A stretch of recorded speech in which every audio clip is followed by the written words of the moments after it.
Oh, I just gave you guys your voice. Sorry. It was off. That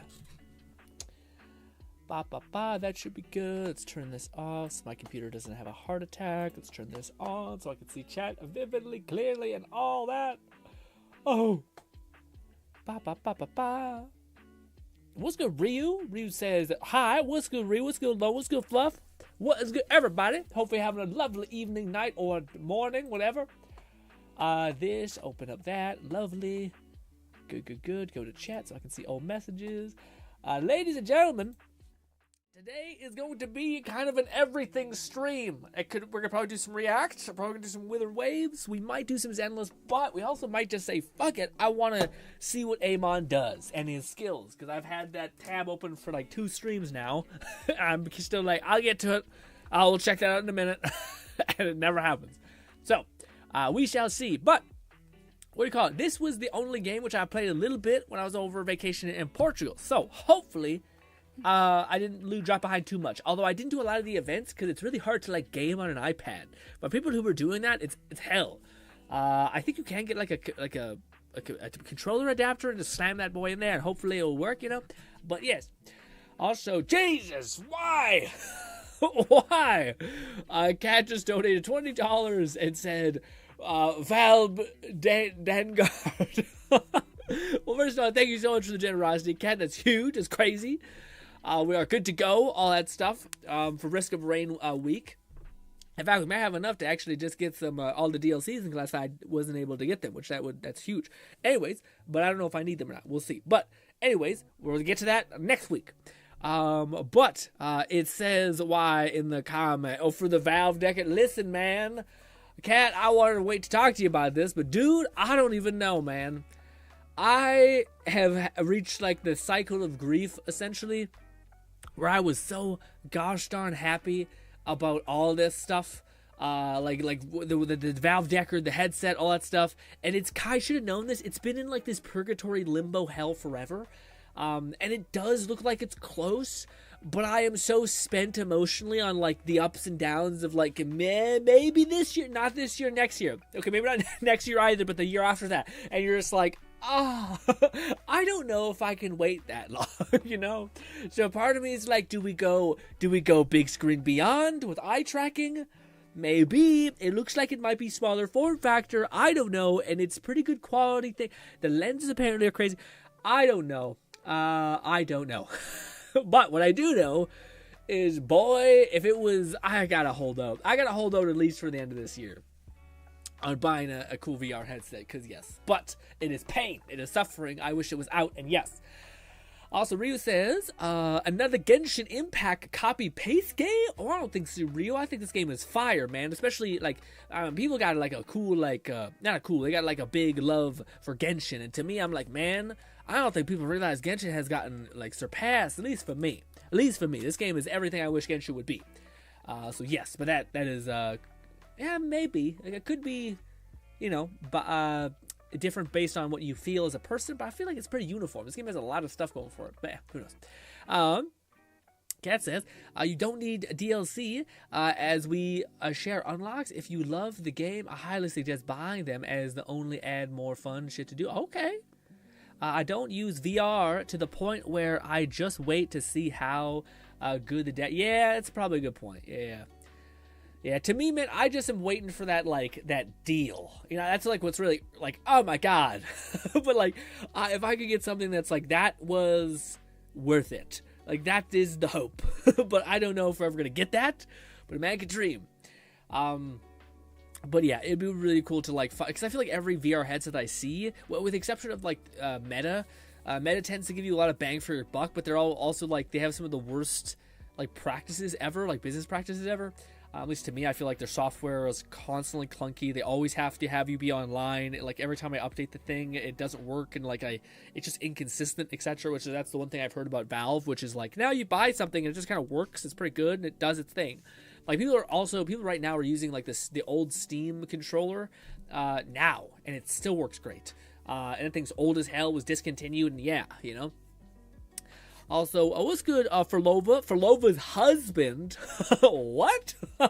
What does that mean? But also, what's good, my dude? Okay, so I have actually not messed with this character yet, so we're going to start with that. I was holding off because I was on vacation. Couldn't play a lot of this game, but I did play a little. I want to see what she's all about. Now, I deeply love, like, summoner characters. Specifically, like, in Devil May Cry, there was a character called V, who was like Virgil before he became Virgil, whatever. That very cool like summoner playstyle where like your X button was like a tiger and your Y button was like a hawk, and you basically just were like watching these things dive bomb shit. It was great. Apparently, that's Phrolova. So we'll see. I will say I am very swayed by the visual appearance of badass King Valkyrie lady. Not the weird feet moon lady. She's great, but not really into feet. But the fucking Valkyrie with the I am into fucking badass ladies who wear fucking giant breastplates and shit. Looking like Valkyrie women ready to fucking throw down. Warrior huntresses. Yes! More of that. Instead, this is like goth. Is it goth? Definitely something. Definitely Phrolova some goth something. But anyways. Will the approaching sounds be beautiful enough? I also have every character that she could use to benefit. I have Camellia, I have Rochelia. I don't have Rochelia, actually. That's a lie. I do not have every character then. But she looks kind of cool. I don't know her story quest. They tend to bring it back in the story quest for them not being evil and awful, you know? But who knows? Also, Kat says, grabbing Borderlands 4 yesterday. I hope it's not 200 gigs. It might be at the end, man. Borderlands games are dense when they're at the end of its life cycle, when it's had like 4 DLCs, and now we have actual like DLC characters. It's actually funny, man. I've had like the weird urge to go play. Lone Syndicate said the Moon Lady is said to be a cracked support, being able to provide healing cooldown reduction on skill, the first of her kind, and movement and attack speed boost. Oh shit. Oh shit. Really? By like cooldown reduction, what do you mean? Because that sounds pretty... Yeah. Shit. Shit. Well, guys, we might have to... Yeah. McFluffican said Steam page for BL4 says 100 gigabyte space required. Brutal. That's tough. That's tough. But the levels look kind of big, so, you know, it kind of makes sense. I think I've asked this before, but I keep blanking on what the answer is. Do we get Borderlands... Yeah, we get Borderlands... No, I know this. Yeah, we get Borderlands after... Outer Worlds, I think. Which makes sense. The Outer Worlds have been like edging itself for like a millennia. And that's great, dude. We're gonna get like our RPG fantasy fix, or not fantasy fix, choice-based ending stuff fix with Outer Worlds. And maybe a little bit of builds. But fucking Borderlands, man, it's gonna be builds and all these fun things. It's gonna be great. Alright, let's see what she's all about. Boom. Alright, we got a basic attack. It's doing decent damage. Oh, it also fucking CCs people? Like, crowd controls them? That's pretty great. Did she just summon? Oh, wow. She has a long attack pattern, too. Jesus Christ. We're building up notes. Lone Syndicate said exactly what it sounds like. GRINN, she can reduce the cooldown of skills, meaning if a skill has a 10-second cooldown, she can reduce it. Not sure by how much, though. Yeah, I'm sorry. The reason why I asked, it's an obvious question like that, is because when I ask the cooldowns, a lot of times the cooldown is just restricted to like your ult. So if it's actually skills, then that's pretty huge, because there could be some like heavy skill, and if it does it for your entire team, then you could swap to people, burn all your ults, switch to her, play her a little bit, switch back, and then eat everybody alive. You know, if I hold charge, then I have to do this at the end. Why is she so close to death? What the fuck happened? Alright, well... Yeah, I thought there was, like, weird McFluffican notes. said September comes first, BL4 first, Outer Worlds at the end of October. August followed by September, then October, November, December. Yeah. Oh, no, Borderlands is first. Oh, shit. Oh, okay. I thought I asked this question to my brother, who was looking it up on a phone when I was at Portugal, and he said, no, this is first. But damn, okay. Borderlands is first. Outer Worlds is at the end of October. Okay, shit. Okay, well, never mind. Well, I guess we're gonna get our like looter shooter fix and then our choice-based fix. I kind of have a feeling that... Well, I don't know. I'm really excited for Borderlands 4, so I think I might be overhyping it in my head a little bit, but I feel like I might enjoy it more in Outer Worlds, just because I tend to like stuff that... Like, I think that's why I like Doom so much, is it's just been such a long time since I played like a really fast-paced shooter. So I was very happy to play a really, really good fast-paced shooter. So I feel like it's been a while since I played like a looter shooter, like a hot minute. So yes, and also like unlike was it Bolty? Was it or was it Raiden? I think it was made in Raiden. Lone Syndicate said, so Phrolova is an off-field main DPS when you do an enhanced basic attack or skill. She gains a note when she gets 5 notes you hold basic, then this is what fills her ult. Oh, okay. I was gonna say, Lone, you know a lot about the Moon Girl. Do you know a lot about the Caesar lady, like the king or queen lady? Does she? What does she do? Is she just like a really strong DPS? And who does she like require? I don't know. Casting this Resident Effect. Yeah, I seen a video of it broke her down a little bit, which was basically like she has a person in the video basically said that she has notes that are different colors, but largely I don't think they matter as much. Like they give you like a slight damage increase, but it's not worth you like trying to farm them out maybe.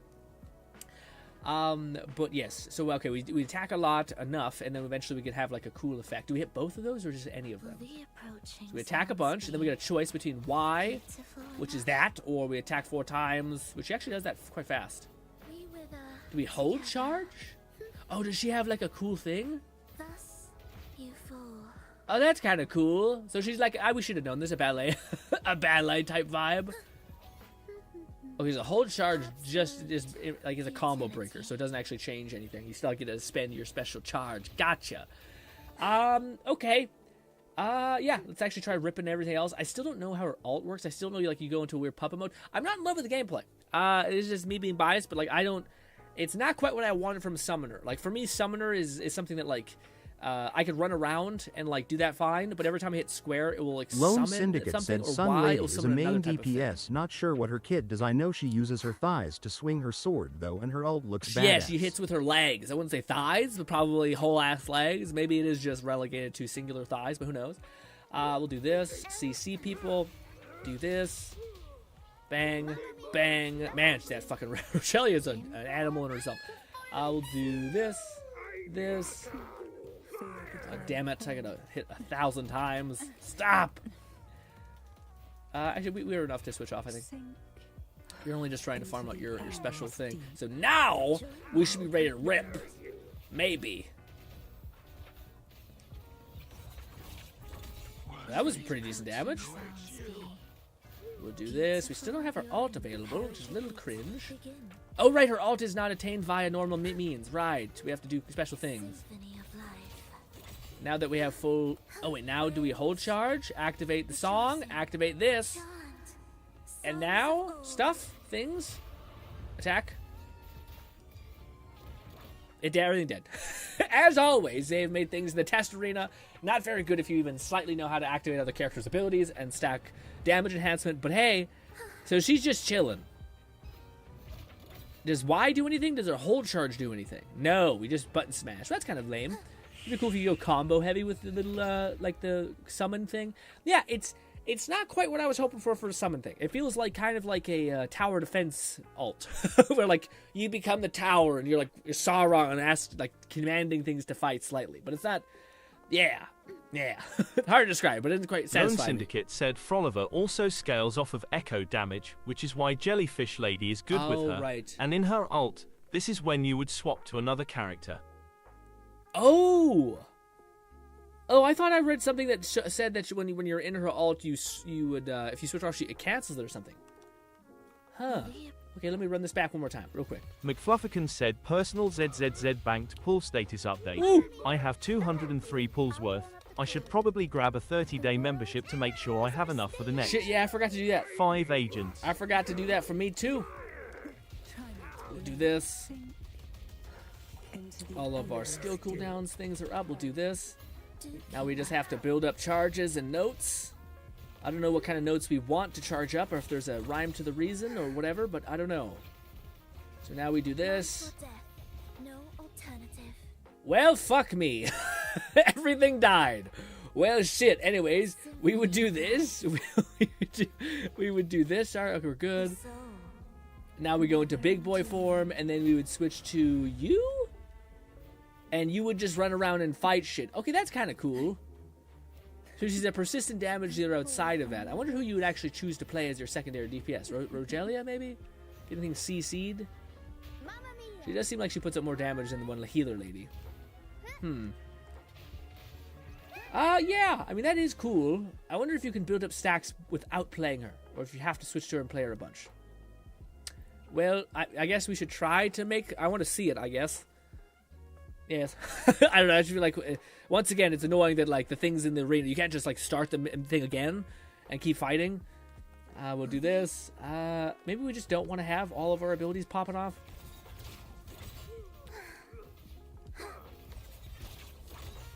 Building up our little stacks. Don't die too quickly, please. Okay, maybe don't need to have max stacks to activate it, maybe. The whole charge, don't die. We'll do this. Lone Syndicate said no, you have to play her GRINN. Like I said, she is a off-field main DPS. Oh. Oh, okay, I thought I'd seen a video that said that she was, like, if you switch to her, it doesn't, like, it breaks her. Well, Jesus Christ, these people are fucking shit up.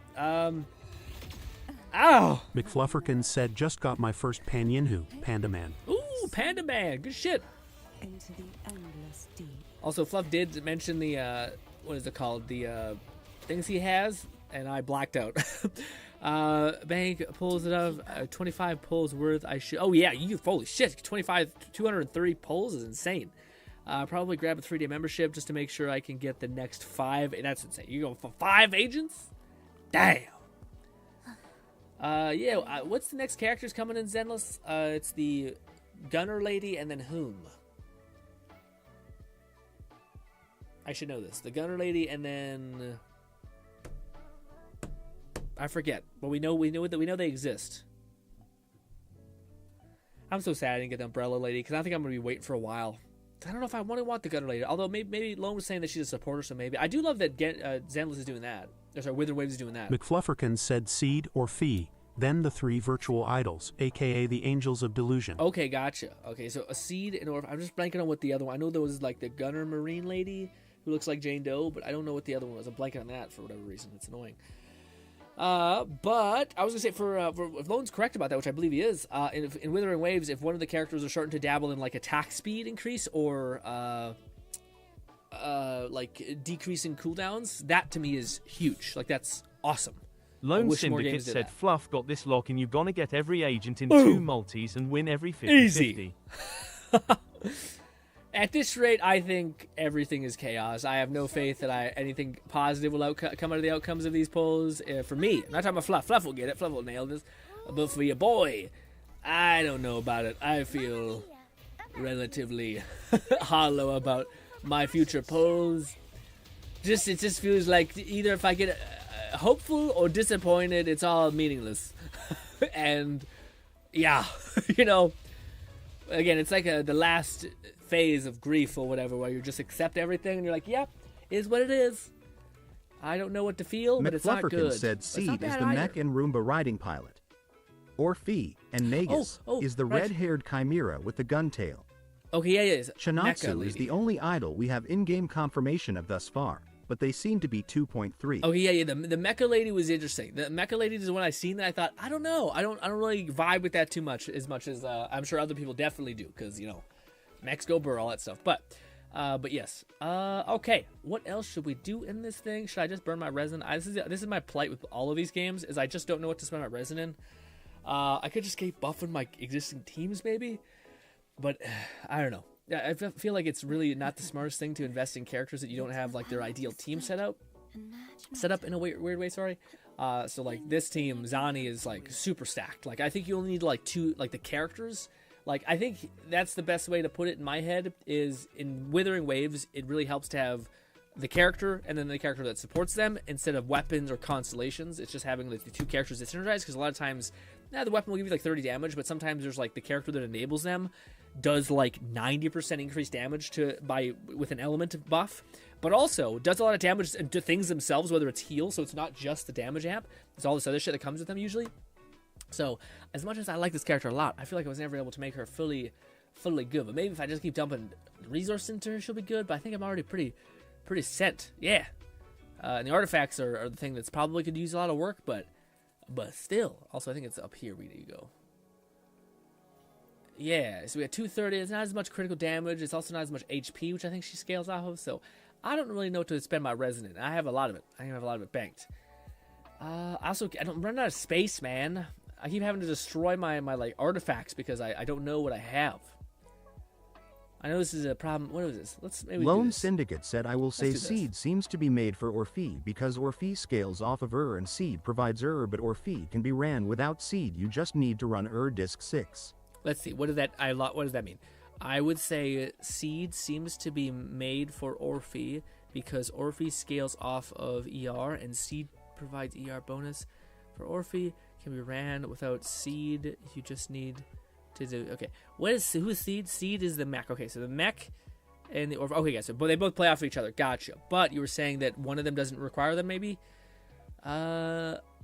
I will say that seed seems to be made for Orphe. So the mech is made for the gunner lady, but the gunner lady is not necessarily made for Orphe. Or mech lady requires gunner lady, tail lady, and seed or fucking gunner lady, it doesn't really require mecha lady. Is that correct? Sorry, it's just it was too many gymnastics to have to like who is seed again, and my brain's just like the fucking what the fact that. Again, the fact that there is a woman who summons a mech and she's up in this whole thing and you say shit, you call her seed and not mech lady when that is clearly the more distinct thing. Again, people value names probably more than anything, but I have just been broken and just decided to give up. And yes, anyway, do I want to skip the prerequisite? Yeah, I'll play it later. I would just like to play. She is friend now, and that's all I need to see, but we will probably do the story eventually. Fun things, yes, she is friend now, I bet. I don't know how we beat her and if we save her, but yes. Complete the 2 goal phases. What is it? Choose a phantasm blessing before starting. Gotcha. I only have the 1. Gain 1 echo recruitment chance. Maxed 1 per phase. Carry 1. Got it. Acquire. Start. What is this? Shit. It's a fucking minigame. Okay. What is it? Is it a... you must... Corresponding goal phase. The phase will finally once you... There's a... Gotcha. The phase Lone Syndicate said, I didn't include the description because Fluff did that already, so I thought I'd be good. Yeah, I just have to keep cross-referencing it and being like, who is Seed? Because like I'll read them and I...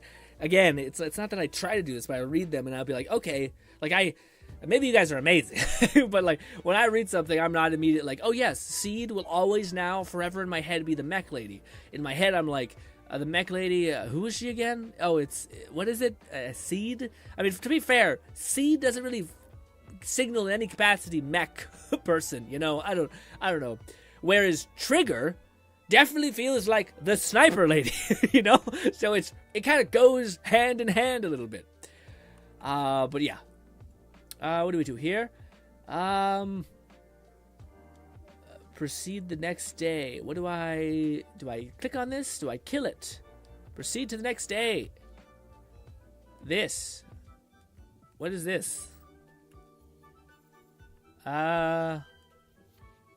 Is this a fucking card game or something?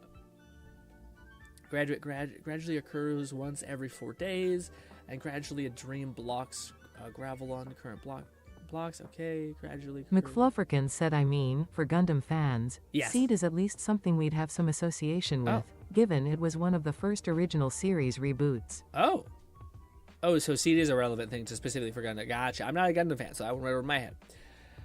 I gotta pick one of these, but I don't know which one to pick. Gradually occurs every 3 days. Sure, we'll do this one.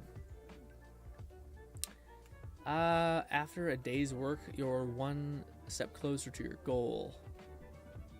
Your blessing will be bonus. Gotcha. Gain 1 echo recruitment chance max per phase. Unless gotcha. Activate blessing, I guess. Improvisation bring about a new chapter in the Song of this one maybe. Whenever graduate happens to gain 2. Sure. I can speed up time. Is that it?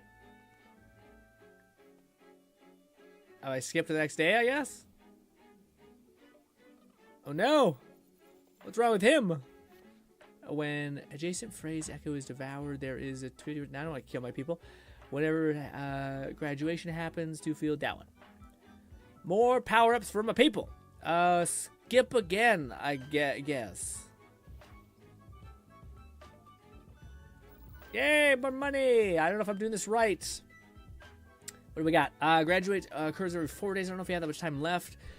Graduation occurs every 3 days. That increases the daily chance yield of that. Let's just do that one. That sounds nice. All right. Same thing.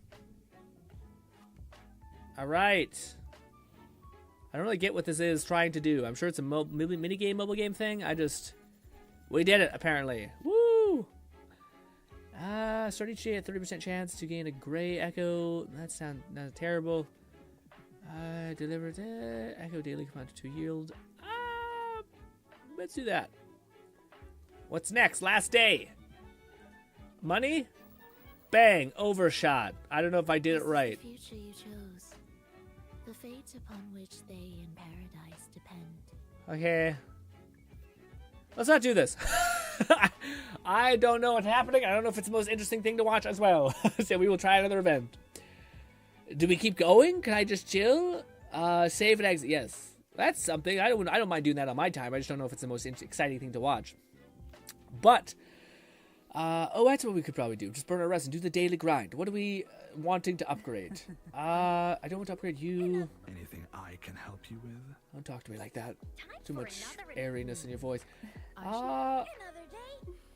Why is Camellia at the top? A fun game between the two of us? Brand, Phoebe, everyone's kind of built, honestly. Oh, I don't know, man. I guess we'll get... No, because I already have so much material, dude.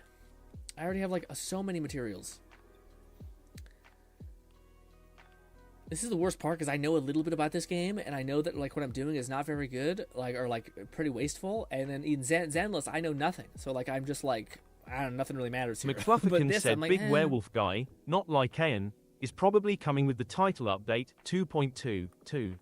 Oh. So I look forward to getting him and seeing what he can do. Yeah, that makes sense. He's probably physical like the rest of Spook Shack. Oh, okay, physical type DPS, gotcha. Lone Syndicate said PC update but most of it together all I'm wait for my GPU so I can plug it, and I'll be all set. Ooh, are you going to do the motherboard test thing? Where you basically like plug your GPU first into your motherboard, then run it real quick just to see if it's kind of like stuff's good and nothing's broken before you all install it all? I basically just followed that Linus Tech Tips like installation guide thing, and it worked out, I think. I think. Although it's annoying when you're following a guide like religiously, and then you're like they talk about something that like is not they don't cover. Like I think one of my plugs was like called something different. My motherboard, like I didn't know what to do with this weird like niche thing. It's hard to describe, but yeah, yeah. I don't know how to describe it properly. Also, let's really transition to you.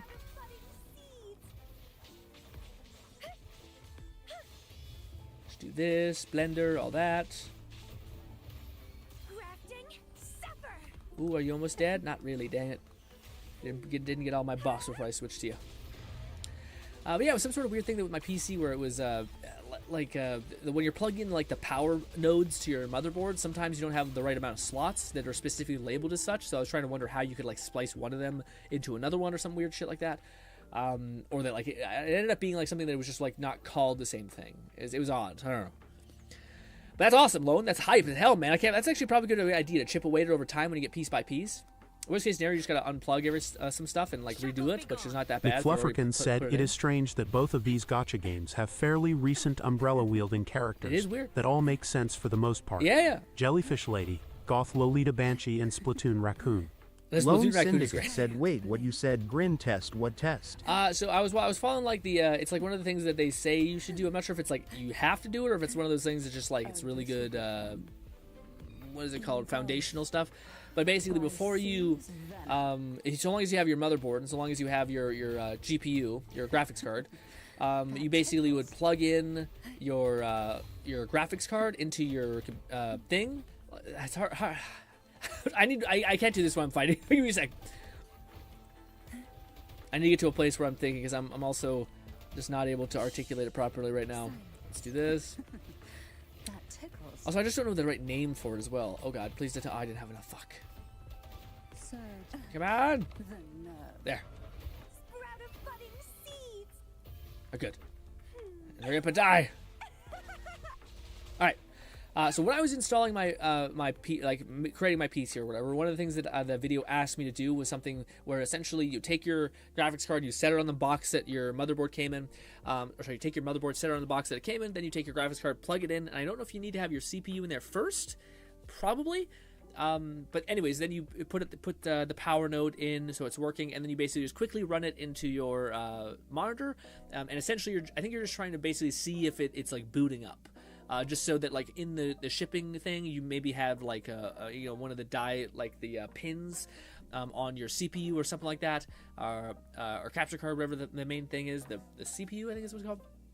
Maybe it's trying to test for like if that's out of whack. You don't have to slap your whole PC together and then find out that like something's broken. You at least know when you do it this way that like, okay, it's most likely my, I don't know if it's trying to test for your GPU being out of sorts or your CPU, or if it's just like a motherboard test. But I did it regardless, and it's pretty simple. You just basically plug in things, see if it works. If it boots up perfectly, then you're good, and then you can slap everything in there. I think that's what it's basically just like. Before you take all this shit and put it into a PC, run a quick test while it's just kind of there, to see if everything is working as it should be.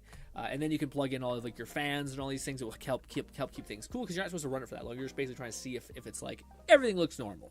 I think that's the idea behind it.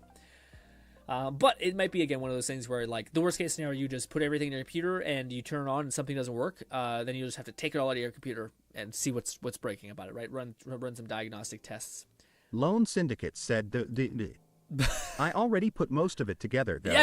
Yeah, I don't think it's necessary. I think the only, like, the fail-safe is it's just trying to see if something is wrong, which at this rate, like, if you already have it together, you're going to lose out on taking it apart, because that's what it's basically trying to stop you from having to do. But you've already done it. So at this point, it's better just to commit. So you're good. just whenever you get your graphics card or whatever you're lacking, run it, essentially. You honestly should be fine. I think the only reason why they get you to do it is just so if you are like missing something or something's not working, you have at least two variables that you know what it could be, or three variables, which usually is always the variables that it is, which is like your motherboard or your CPU or your graphics card, and usually it's not. I think a lot of times it might be your graphics card that might be fucked up, because I think that's the thing that can get like knocked around in shipping and like be a problem, which is why they're always like usually so overbuilt. Well, it depends. It depends on what like manufacturer you get your graphics card from. I'm actually curious, Lone. Do you know what like manufacturer you get your graphics card from?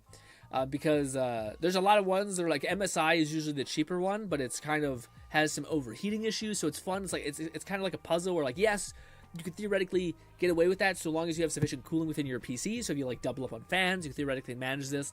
I got mine because I was kind of convinced in a little ways of like longevity, so I got Asus, which is like notoriously good for like cooling and stuff like that. It's also like really well built. It's like all steel. Lone Syndicate said, "Now I'm worried panic Don't panic. intensifies." Don't panic. It's just a precautionary thing that I'm sure like most people who even like make PCs don't do. It was just I was watching this Linus Tech Tips video, and I'm sure he's trying to like inflate like this is all of the precautions you do when you're making a PC, because it'll help you diagnose what the problem is before you even have a problem. But yeah, I'm sure it's one of the, even when I was doing it, I thought, okay, well, it basically just did all this work to see if it was going to work fine, and it did. So if I didn't do it, it wouldn't have worked out poorly. And yeah, also it's not that hard to take apart your PC, like to unscrew some bolts, pull out your motherboard. It's not the end of the world, you'd be surprised. I think a lot of times you build up stuff in your head. That's why people who have built like not one PC but like two or three eventually can like they're excited to build a PC. I'm not there yet. I kind of made my PC to never have to make another PC again. I bought a really good motherboard and I bought a really good a case, so I didn't have to like rebuild the whole fucking thing again. But yes, I could see if you did it like 3 or 4 times, you no longer have that weird like stomach twitch in your stomach where you feel a little sick or like, oh god, am I gonna make a mistake? Because you're like, nah, it's even if there is a mistake, it's not that bad to repair it. You know what I mean? Like, it's not gonna be the end of the world for me to solve the fatal conundrum of something not working, which is a cool place to be, I think. Oh, damn you! I hate when he does that because he goes so far away. Oh, I was just, how do you think you're gonna make out with the cooling aspect of it, Lone? Because that's something I wish I would have took greater care in. Is like really making sure the cooling thing was perfect. Although I don't really find I have that much of an yeah, I don't have that issue yet.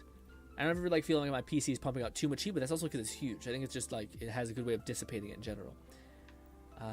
It's funny though, because my brother made like a PC that was like super tiny. It's like smaller than an Xbox essentially. And he had to deal with all this like heat bullshit, and I thought, thank God, why? I mean, I guess it looks kind of stylish right beside your like a flat screen, but like, I don't know. I'd rather not have to deal with that.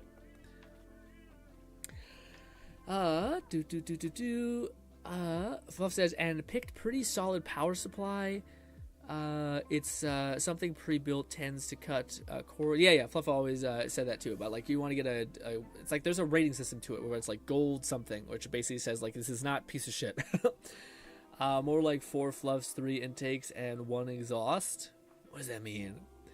That's fine too. Okay, that's what Fluff's saying.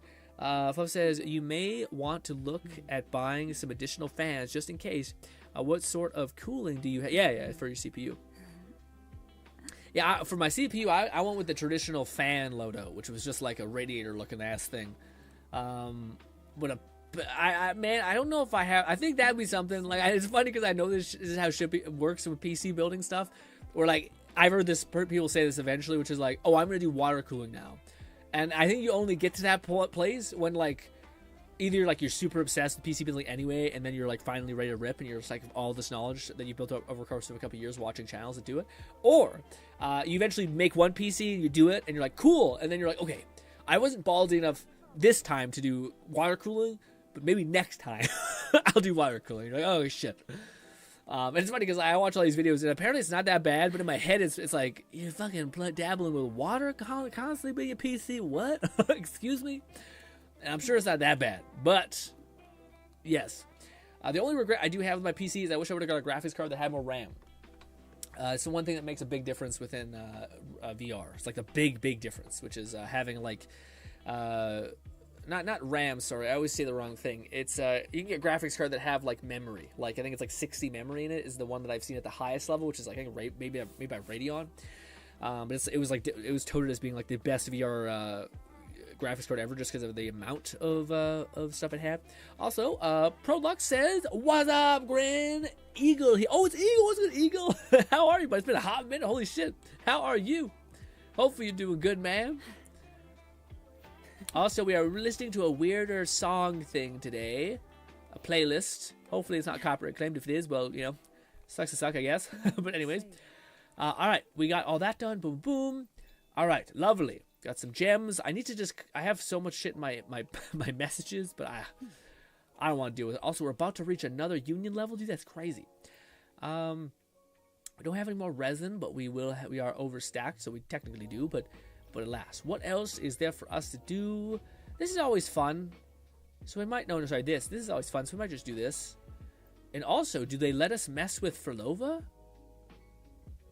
Because if they do, I might dabble with that. That could be fun. Although probably not. I can see them not doing that. But maybe. Let's see. No. Damn it, bastards. I thought they would let you mess around. I thought there was one of these where they let you mess around with other characters. Eagle says, yeah, just living life. I'm on vacation right now and just wanted to drop by and say, man, everybody's on vacation. I guess that makes sense. I'm sure my family, like, I don't know what the hell date is. I know what date is. I just don't know what, like, if this is, like, for kids, or, like, for people that's summer break, or, like, people have time off. But they probably adjusted it so that it was around that time. But I did not, I've heard, like, 7 people say, I just came back or, like, I'm on vacation. I'm like, holy shit. What are the odds? But I'm sure it's, like, a fucking day that's like that. Maybe we don't want to do this. I'll let you guys decide. What do you guys want to do? Maybe we do this, actually. Do you guys want to play a little more Wuthering Waves, or do you want to look at some memes, have some good old react, or do Borderlands? Look at Amon's skill tree and try to theory craft what he'll be good at. If we do that, it's going to be Borderlands Amon breakdown, fun thing, and then memes, because I feel like we should save memes to the end. Easy. What is this? Oh, this is hell. I fucking hate these. They're awful. In a lot of ways, it's easier to do this. That will share all those. Maybe I should have done... I think this will work. We do this, and then we go blue. And then we go blue. McFlufferkin said Amen Breakdown, then memes is my vote. Then memes? Also, Prolix says it's summer break right now, but I don't really want to go out because 35 degrees Celsius right now in Germany. Yeah, is that hot? Yes, that's hot. Yes, it's not Fahrenheit. Yeah, man. It's so hot. We just came back from Portugal, and it was like 35 to 37. It's Portugal, so it's like a weird... Apparently, like, the sun is just worse there. Like, there's something about, like, ozone layer or some shit that, like, it doesn't have as much resistance, so, it just is, like, hyper Lone cancer. Syndicate said Ether Z's or Amen Breakdown. Either Z's or Amen... Okay, shit. Also, that was easy. Let me just quickly try to see if I can big brain this. I'm sure it's gonna be rough, but we'll see. I think red actually might work. And then we will... will gold work? Gold might work. How many attempts? I have 2 more attempts. Ooh, I fucked up. I don't think this is gonna work out. Yeah, I don't think that's gonna pan out. Damn it. So close, but not quite. Okay. Do we... I think blue was right. But do we do gold? And then we do red? And then we do this? And then we do blue. Ha ha! Get fucked! Sorry. Alright, one more difficult. Surely that's blue. And then it's gold, right? Ooh, I see the issue. I see the issue. And then it's... Oh, this will work. This will still work. We do blue. And then we do red. Yeah. Oh. Oh, no, that doesn't work. Oh, oh, I see. Turn all the things blue. Oh, I could have done that. Shit. McFlufferkin said so. Funny enough, when I streamed Maneater, it just so happened to be its 5-year anniversary. Oh, shit. And with Cat Quest 3, it's been a full year as of yesterday. Damn. So now maybe we do red, and then we do blue. Is that right? Nice. Oh, so you don't even get anything special. All right, let us do something different, gang. I should have probably... I want to play Wuthering Waves. It's also the game I play on my time, so I have like a weirder, like, I should be doing this. I should be being more useful there. My biggest issue with both these games, by the way, was Zenless Zone Zero and Wuthering Waves. I don't spend my artifacts. I just have never... I hate it. It's such a, like, a weird... I don't hate it. I just don't... It's such an easy thing to not do. To be like, I'll artifact reset a little bit from now. You also gotta, like, go find out... You gotta, like, go find go to a browser, go find the character, then you gotta find out what stats they like, and you gotta fucking put them forward. It's disgusting. And by disgusting, I just mean it's a little annoying, and I just don't want to do it. So if I just did that, then I had, like, space to get artifacts, and I could know what I'm gonna do in this game, but I keep, like... not wanting to, like, get rid of the artifacts. It's a mess. Anyways, I'll have to dedicate time to, like, getting all these things sorted, but I digress. Yes, let us move over to good old Borderlands, and then we'll move over to some memes. GT says, finally Wuthering Waves. Well, you've come at a comically funny time, GT, because we were just ending the Wuthering Waves stream, but we will be looking at some Borderlands stuff. But what character are you getting next, GT? Also, I have to use the washroom really quickly, so talk amongst yourselves, or better yet, let me find something that you can have in the background. Boopity boppity, this. Sure, we'll do that. Why not? This. Okay, I'll be back. Check out this cool gameplay of Stellar Blade, whatever. I don't know. We're back.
Jesus Christ, maybe this was not the game to show. It's just ass. Anyways, but I digress. All right, so this is actually a really cool thing that I don't know if you guys even knew about, but it's very neat. It's funny, there's like the Borderlands Amon thing, and they don't have like the builder. It's just a PNG. They don't, like, you can just see the skills, but you actually can't like invest in any of them. But there's a little website thing, which is this, which is like a little builder. It's a little, skill tree builder type thing. So we're going to use this. You can actually invest skill points. It's a little annoying that you got to hover over everything. I guess that's where this kind of falls apart. But I digress. Let us start with this one. How do I do that? Do we do this and select... Is it the Neuromancer? No. It is... Nope. It is the fire one. Calamity. This is the one I want. I'm the most interested about Amon. So let's look at this. Also, TTS, these gacha games remind me of Let It Die, grind-wise. Yeah, man, a lot of these gacha games, to me, I'm kind of craving that, actually. Like, a game that I'm craving is, like, an RPG where I can, like, dump time into. That's why I keep looking at, like, either Minecraft or Power World. I keep looking at both of those games to be like, well, shit. That's kind of what I'm craving. I kind of want, like, something that I can keep dumping time in and not just be like, and it means you get 2% more gems. And you're like, wow.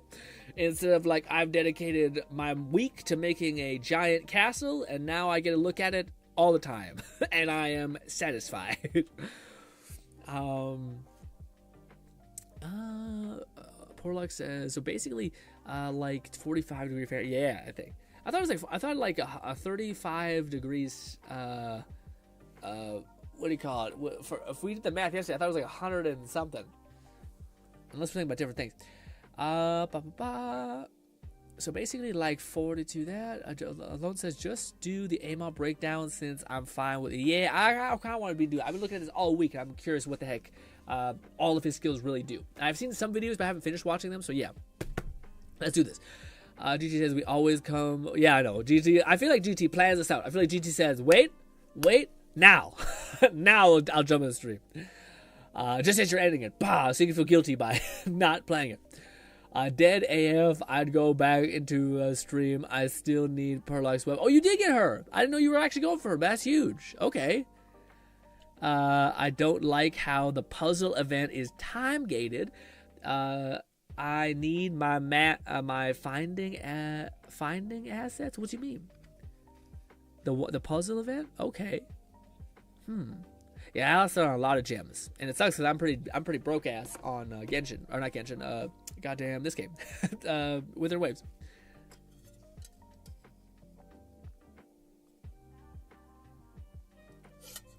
Oh, you just Google it? Yeah, maybe that's it. Maybe that's correct then. Who knows? Oh, that's disgusting. McFlufferkin said, gonna be starting Abiotic Factor for my bi-weekly game nights, but also thinking about streaming it as a solo run. It's a very impressive survival crafter that taps into Half-Life nostalgia and SCP. And it's called what? Abiotic Factor? Weird. Let me take a quick aside. I want to see what that is. Abiotic Factor. I wonder if I should play Minecraft. I've also been worried that it'll be too enjoyable. I've watched people play it for years. I just have never done it. And it's also like not a good time to do it. Like no one is caring about Minecraft right now usually, but people always somewhat care about Minecraft. Why is there the Wikipedia entry of it? Oh, maybe it's because it's a survival game. Okay, it looks. Oh, I think I've seen Kraken play this. Yeah. Okay, yeah, that's definitely gonna be a good time. I think that's a very good stream game because there's always some like weird shit that happens. It kind of looks like this for anyone who's wondering. I'm sure this is not exactly right. I'm sure this is. I guess it looks kind of correct. This is what Fluff is talking about playing, which is interesting. I've seen people play it, which makes sense that it's kind of like Half-Life inspired too. But yes, it's one of those games where like if everything can go wrong, and it will, and that's the game. All right, let's start breaking into these. What is the first skill we got? Okay, so the first thing we got for the main skill that I'm the most excited for, although man, I feel like Amon is going to be one of those characters that has like a lot of cool skill tree stuff, or sorry, like action skill stuff, which makes sense because his whole point is that he has like double activation on action skill ability. So he has like his action skill and then he has like another side ability. But all of them sound awesome, where he gets like this basically like cannon arm that he can like shoot stuff with or punch. Then he has like another one that is his like shield and whip, which is also very cool. But the one that I feel like is going to be kind of his sleeper pick is Amon's Amon's one skill where he basically has, like, he summons, like, digitized floating weapons that will run around and kill shit. Like, it's his, like, throwing axe skill tree, which I feel like doesn't look very interesting, but I feel like so long as there's skills that, like, let you really lean into summoning more and more, like, axes or, like, throwing knives that just will, like, heat seek enemies, I think that could stack up to being, like, awesome. Like, you look like just a blade mancer, essentially, or, like, an axe mancer. Anyways, all right, let's see. We got this. Shield regen. Yeah, we already read that. Basically, you just get a massive power up and stuff like that. Stagger resistance. Awesome. Bosses cannot be staggered. Badasses have a chance to be staggered. Gotcha. Okay. Impetus. Kill skill. Amon gains increased shield regeneration rate and movement speed for a duration. Yeah, that's kind of good. This is his, like, melee adjacent skill tree, which is kind of cool. The shield regen, though, I don't know if it's going to be what he wants, because I think he is... Yeah, we'll have to look more into it, but let's see. What out of all the first skills, what is the best ones to get? Amon gains increased incendiary damage. That's just a nice damage buff. Amon's melee attacks have a chance to crit. It's 5, so it's up to 50. Is that right? No, it's not 50 yet. Or not quite 50, but it's a pretty big buff to melee critical chance. That's okay. Unless there's something that, like, detonates on critical melee chance. I don't know if that's worth it. Amon gains increased melee damage and skill damage. Why does it say max shield capacity increase if it does that? What? Excuse me? Heavy plate.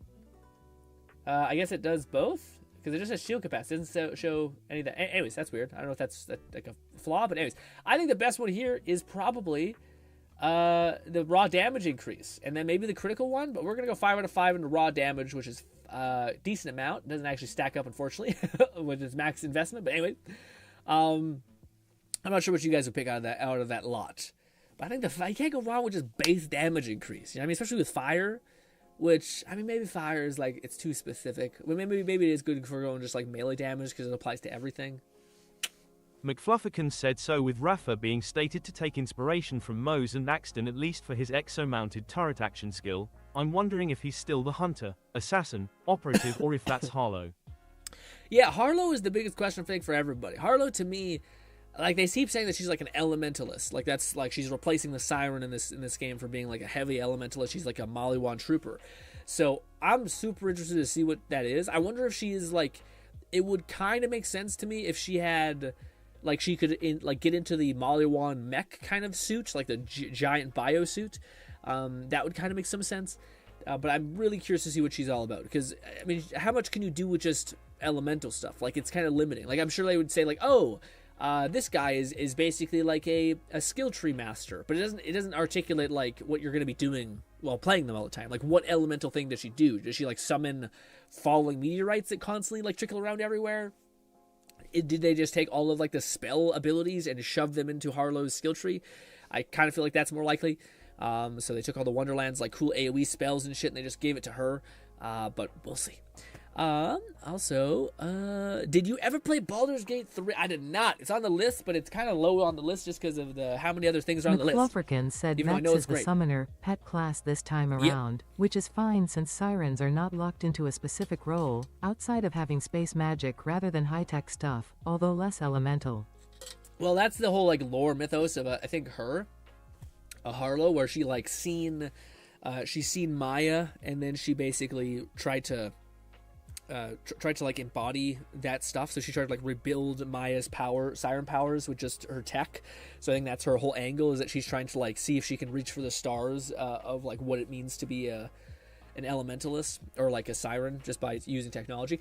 But I do think that's hilarious, because I do think if you think about it, it makes a lot more sense that one of the Vault Hunters in Borderlands 4 was supposed to be an apprentice, probably, of Maya, and all of the benefits that they probably have been working on for years to make, like, a better version of Maya, because so many people did like Maya's skill kit to some extent, and they kind of just reinforced that with the character in Borderlands 3 being like an echo of that to some extent.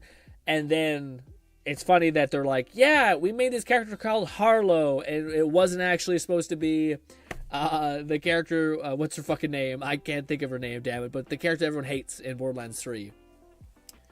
I can't think of her name, damn it.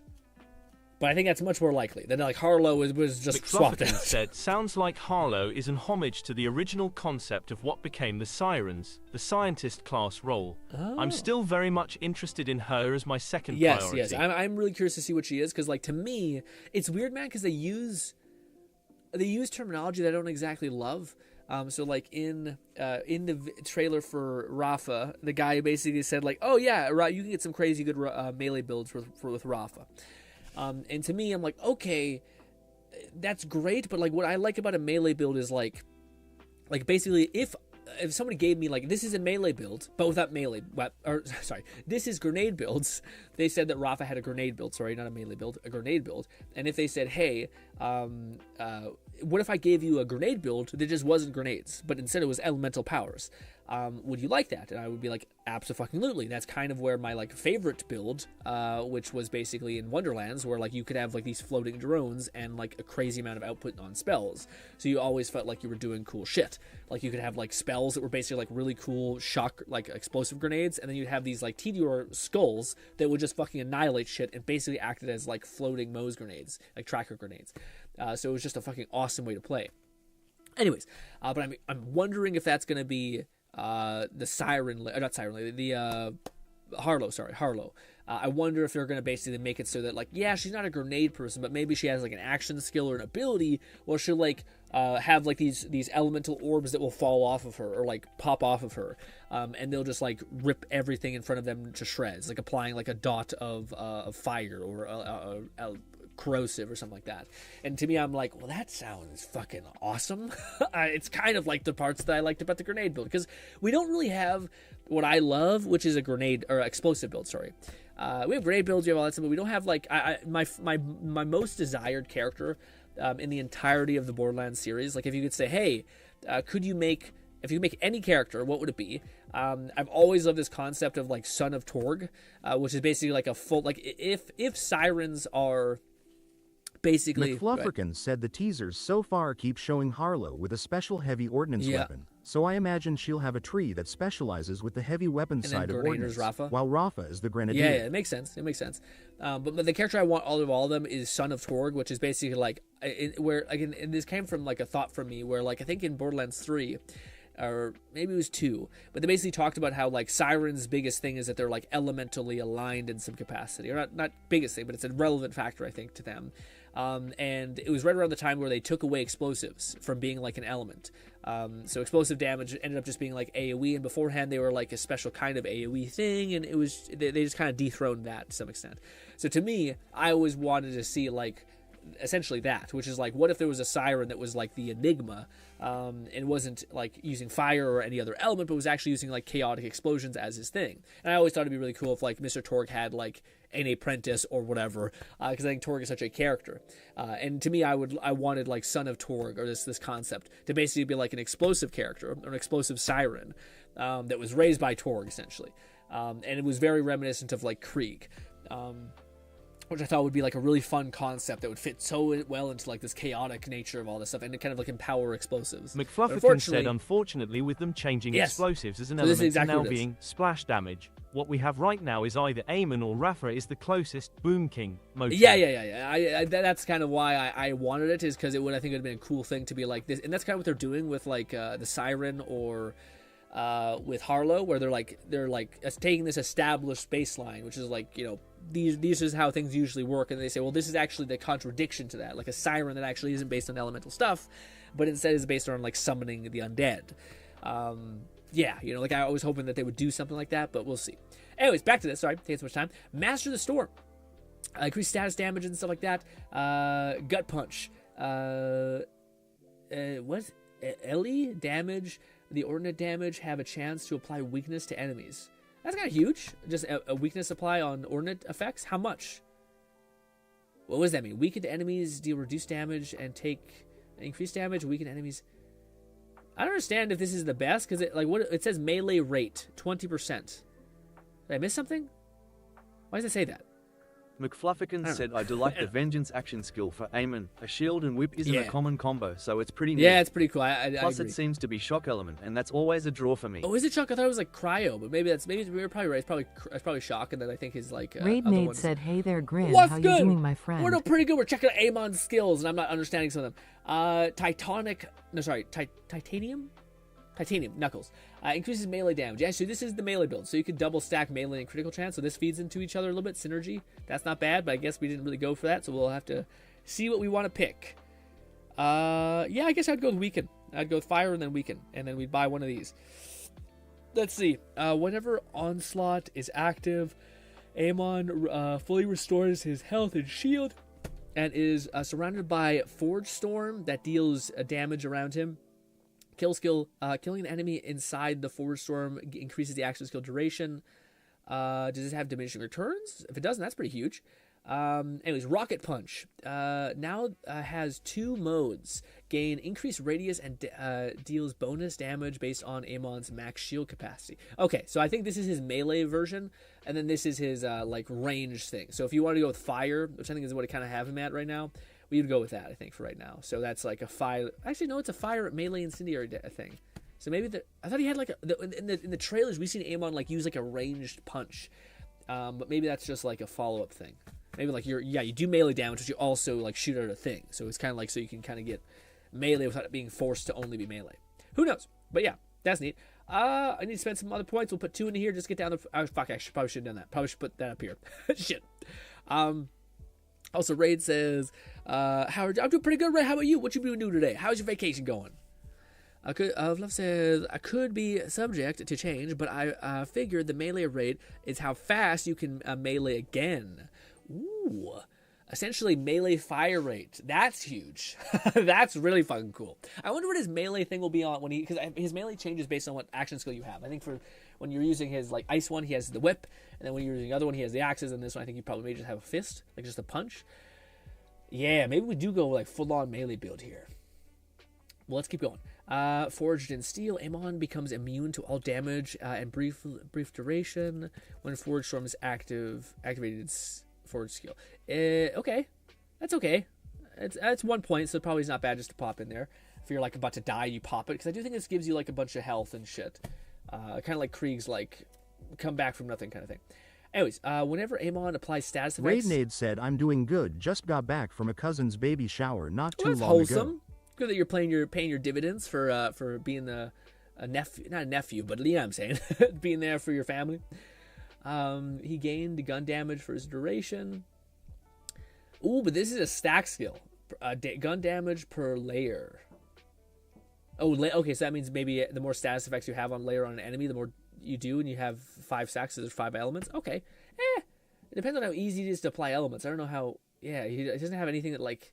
Maybe there's something below that, like, randomly applies an element on an enemy every time you melee. That would be good, but otherwise, I don't know if that's really that very good. Momentum. When Amon deals gun damage, he gains increased action skill cooldown for a short duration. That one's kind of nice, but I don't like how it cannibalizes what you're kind of going to be doing. But maybe if you have, like, a bullet hose, that could be kind of nice. Stack duration 12 seconds. Yeah. I don't understand the action skill cooldown rate per layer. I don't understand the per layer thing, the wordage. Yeah, does he have like a passive that like... I don't know. I don't get that. But anyways, let's move on. Amon gains increased... gains a super shield when dealing melee damage. That's huge. Okay, if that's what I think it means, that's fucking huge. Shit.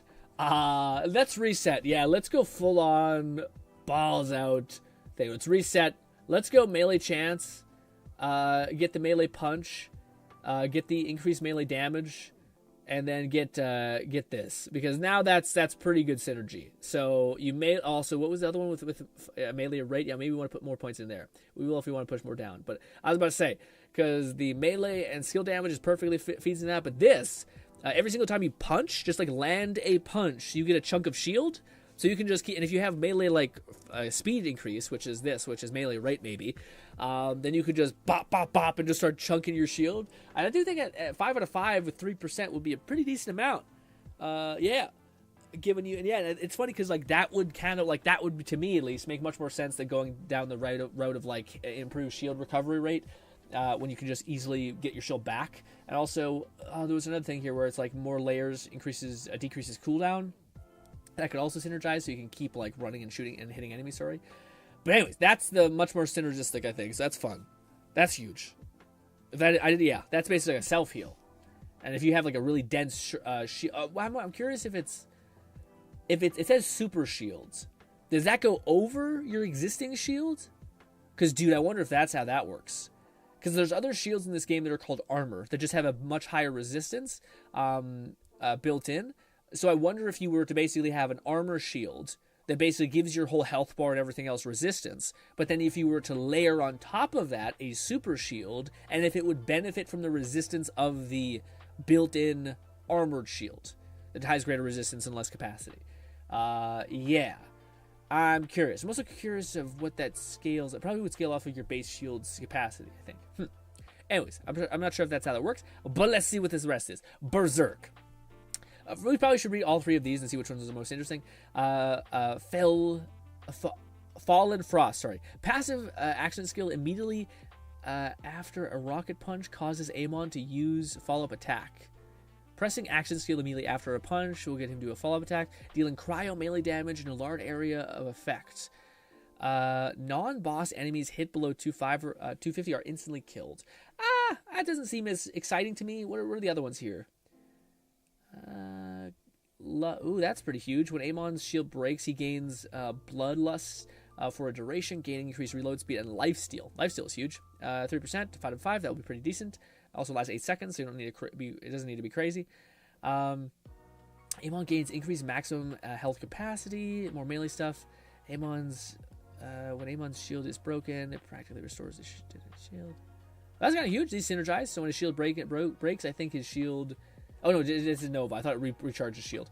Berserk. Whenever Amon activates his Frost skill, he becomes in Berserk. Is immune. Gains immunity. Sorry. Bonus cryo damage and gun damage melee. It's okay. For a skill called Berserker, I wish they just went fucking balls to the wall. You know, instead they're like, you get like a couple of bonuses. And you're like, well, what the fuck?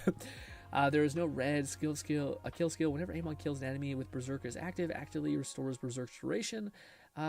Increases cryo damage. Berserk is required. It's kind of neat. That makes it a little bit better, but you need 2 skills to make that kind of functionable. So that's going to be kind of a costly investment when there's other things here that are kind of nice. My touch is death. Whenever Amon deals melee damage, there is a chance to activate a kill skill. That's pretty cool. That's pretty awesome. It's an 8% chance, which gets exponential as you invest more into it. Damn. Okay, that's a really good, like, last skill that makes shit really interesting. So, like, similar to the Siren, where, like, you can just chain detonate action or kill skills, Amon can also do that with melee. Shit, what's your final one? Molten Slam. Oh, shit. Okay, so you basically uppercut into a punch, and then you can, like, slam down with cryo. So this is, like, fire and cryo effect, probably. Man, you were going to shatter the world. Okay, I see what that is. That's going to be fun. I see the vision. That's cool. You basically shatter everything apart. Molten Slam is now a Hor Cleave. Press and hold the action skill to swing a massive forge axe, lunging forward, and dealing cryo melee damage and freezing enemies it passes through. Enemies killed by Horlu, the fucking cleaver thing, detonate, dealing cryo damage. Long ass cooldown though, and the wave does decent damage, but it's a long ass cooldown. I don't know. It's interesting. I see the vision. I think there's a lot of like skills that they kind of like make it come home here, like this one and this one and this one.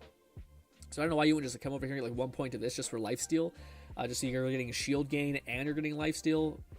Whenever your shield breaks. Yeah, it depends. It's whether they define it as super shield. It makes it sound like it's a different shield on top of whatever you already have. But maybe that's what they just call overshield in this game. Super shield. Maybe. Who knows? I'm really curious to see how it works. Regardless, I think it's just nice to have this and also the shield. But it's the resetting of this ability that I'm worried about. Anyways. Boom. What's good? Nub, it's been a millennia, buddy. How are you? Nub says, my 2 cents, I don't like action skills for these guys. You don't like any of them? Not even Rafa's or just Amon in general? You're not a big fan of Amon's action skills? Because I just hope they don't make the mistake that they made in every fucking Borderlands game, which is like action skills are almost always undercooked. Like always. With one exception, in Borderlands 1, Mordecai's bird was fucking insane. Mordecai's bird has always been insane. You throw it and just fucking like rips everyone apart. It's great. But I really hope a character that's based on action skills and is fucking gigantic and looks like he's a Viking warrior isn't the weakest when he comes to doing anything. So yeah. So here's that. But anyway. All right, what does this one do? Force of Nature. While Onslaught is activated, gain gun damage to enemies while priming them for a duration. It will detonate when they die, dealing damage by the frost skill, dealing increased damage. Okay, so yeah, so you mark people and then they die, explode. Gotcha. It's okay. What are the passive skills? Into the fray. Amon gains increased damage dealt and reduction based on enemy's distance. It's kind of neat. Amon gains increased fire rate and status effect damage for the when he has full shield. Weird. That's where, like, I guess you would synergize in different ways to get to this one. Gun critical hit chance applies weakness to enemies' duration. Weaken enemies deal reduced damage.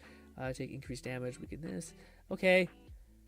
This one seems like a shotgun maybe build or something.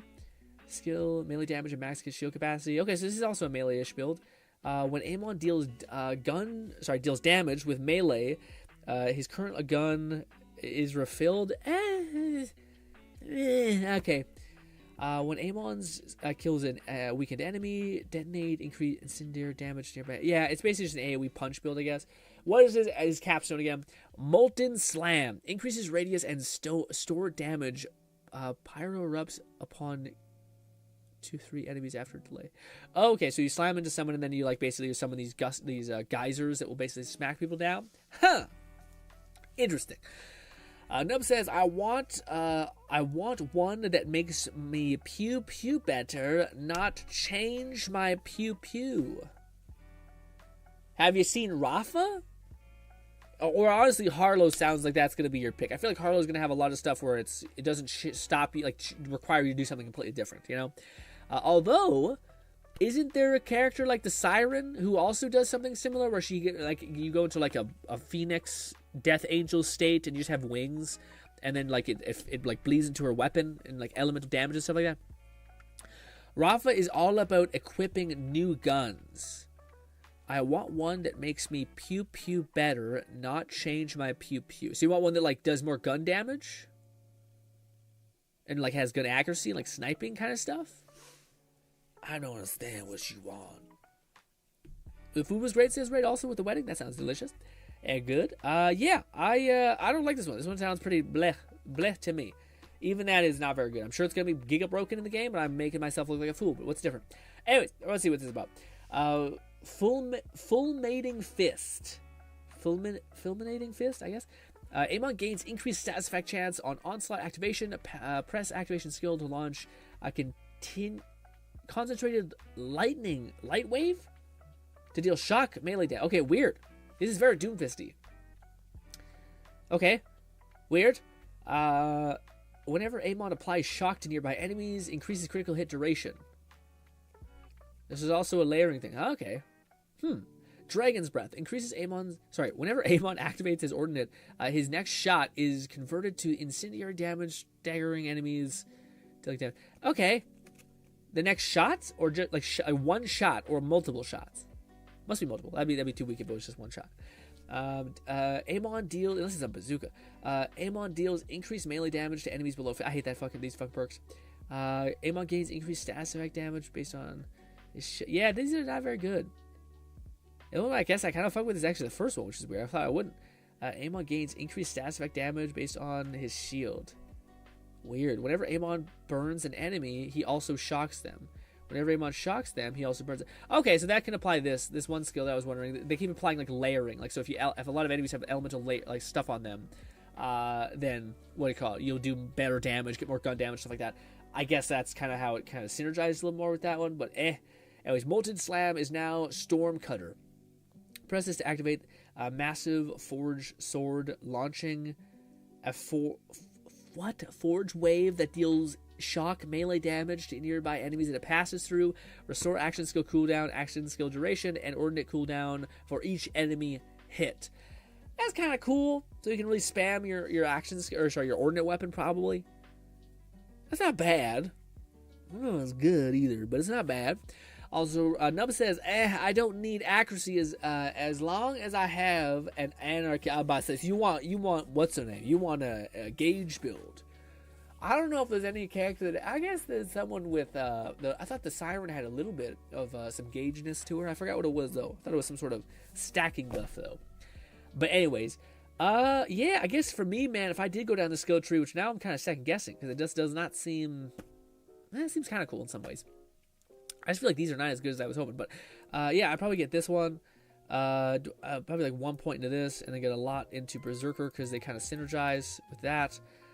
Shield break, no. Gain Amon max capacity, increases melee damage the more full his health is. That should be easy to maintain with this and then this. So I think we should get more of that. And then this. Whatever melee deals, yeah, actually kill skills. We don't have that many kill skills here, which is the problem. So not as great, but hey. And we still have a whopping bunch of fucking perks, points to spend. Yeah, I don't know what others. This is the only one I think that you might want, which is weakens enemies, and also I think it increases the melee rate, so you basically can melee faster probably.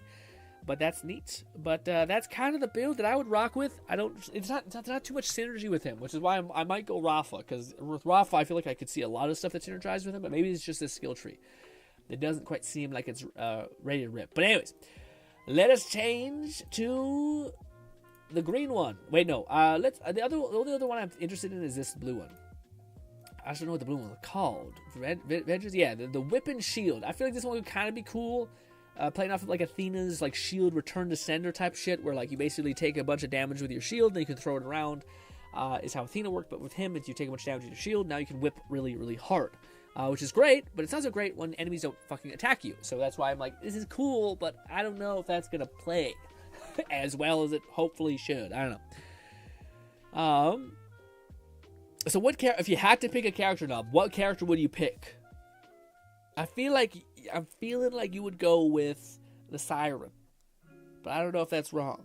But maybe Harlow, because we haven't seen Harlow yet. I don't know when they're going to release Harlow. We're we've still got quite a bit of time between the game before the game actually releases, but still. Maybe Vex, but I like all of those look bad. They all look bad to you? Even Harlow? What character do you like visually the most?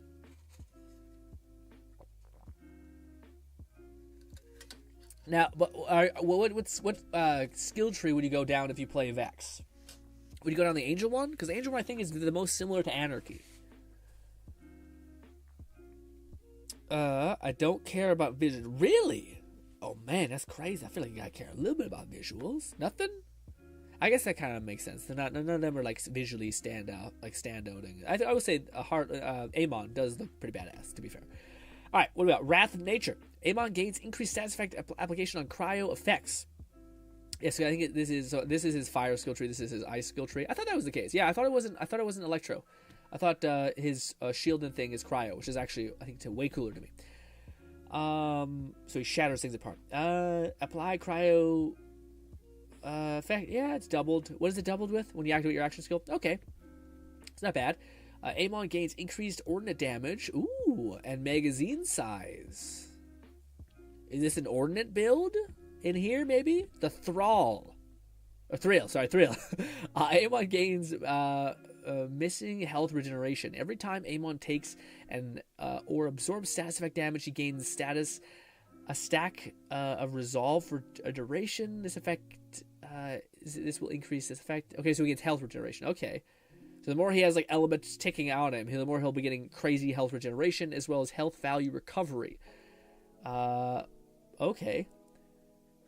Wow, you can have 20 layers on you. How does that even make sense? Non-status effect damage. Oh, okay, so non-status effect. Okay, so the more you get shot, I think. So the more you get shot, the more you get stacks, and then these stacks diminish every 14 seconds, and the more stacks you get, the more you eventually heal like crazy. That's actually not bad. For 3 points, that's not terrible. I think it's also stacking relatively high, yeah. I'd probably go with that one. And probably the ordinate one for the leftover points. Increase full health. No. We'll do 3 of these and get some of this. Yes. Although the cryo doesn't sound terrible either. The pet build for Vex looks interesting. What the fuck? You throw me mixed signals, Nub. Nub comes in here and says, my 2 cents, I don't like any action skill for these guys. I want one that makes me pew pew better, not change my pew pew. And then you go for, actually, the one that I kind of like is the fucking summoner. But I guess that kind of makes sense for Gage because you had Death Trap, but maybe.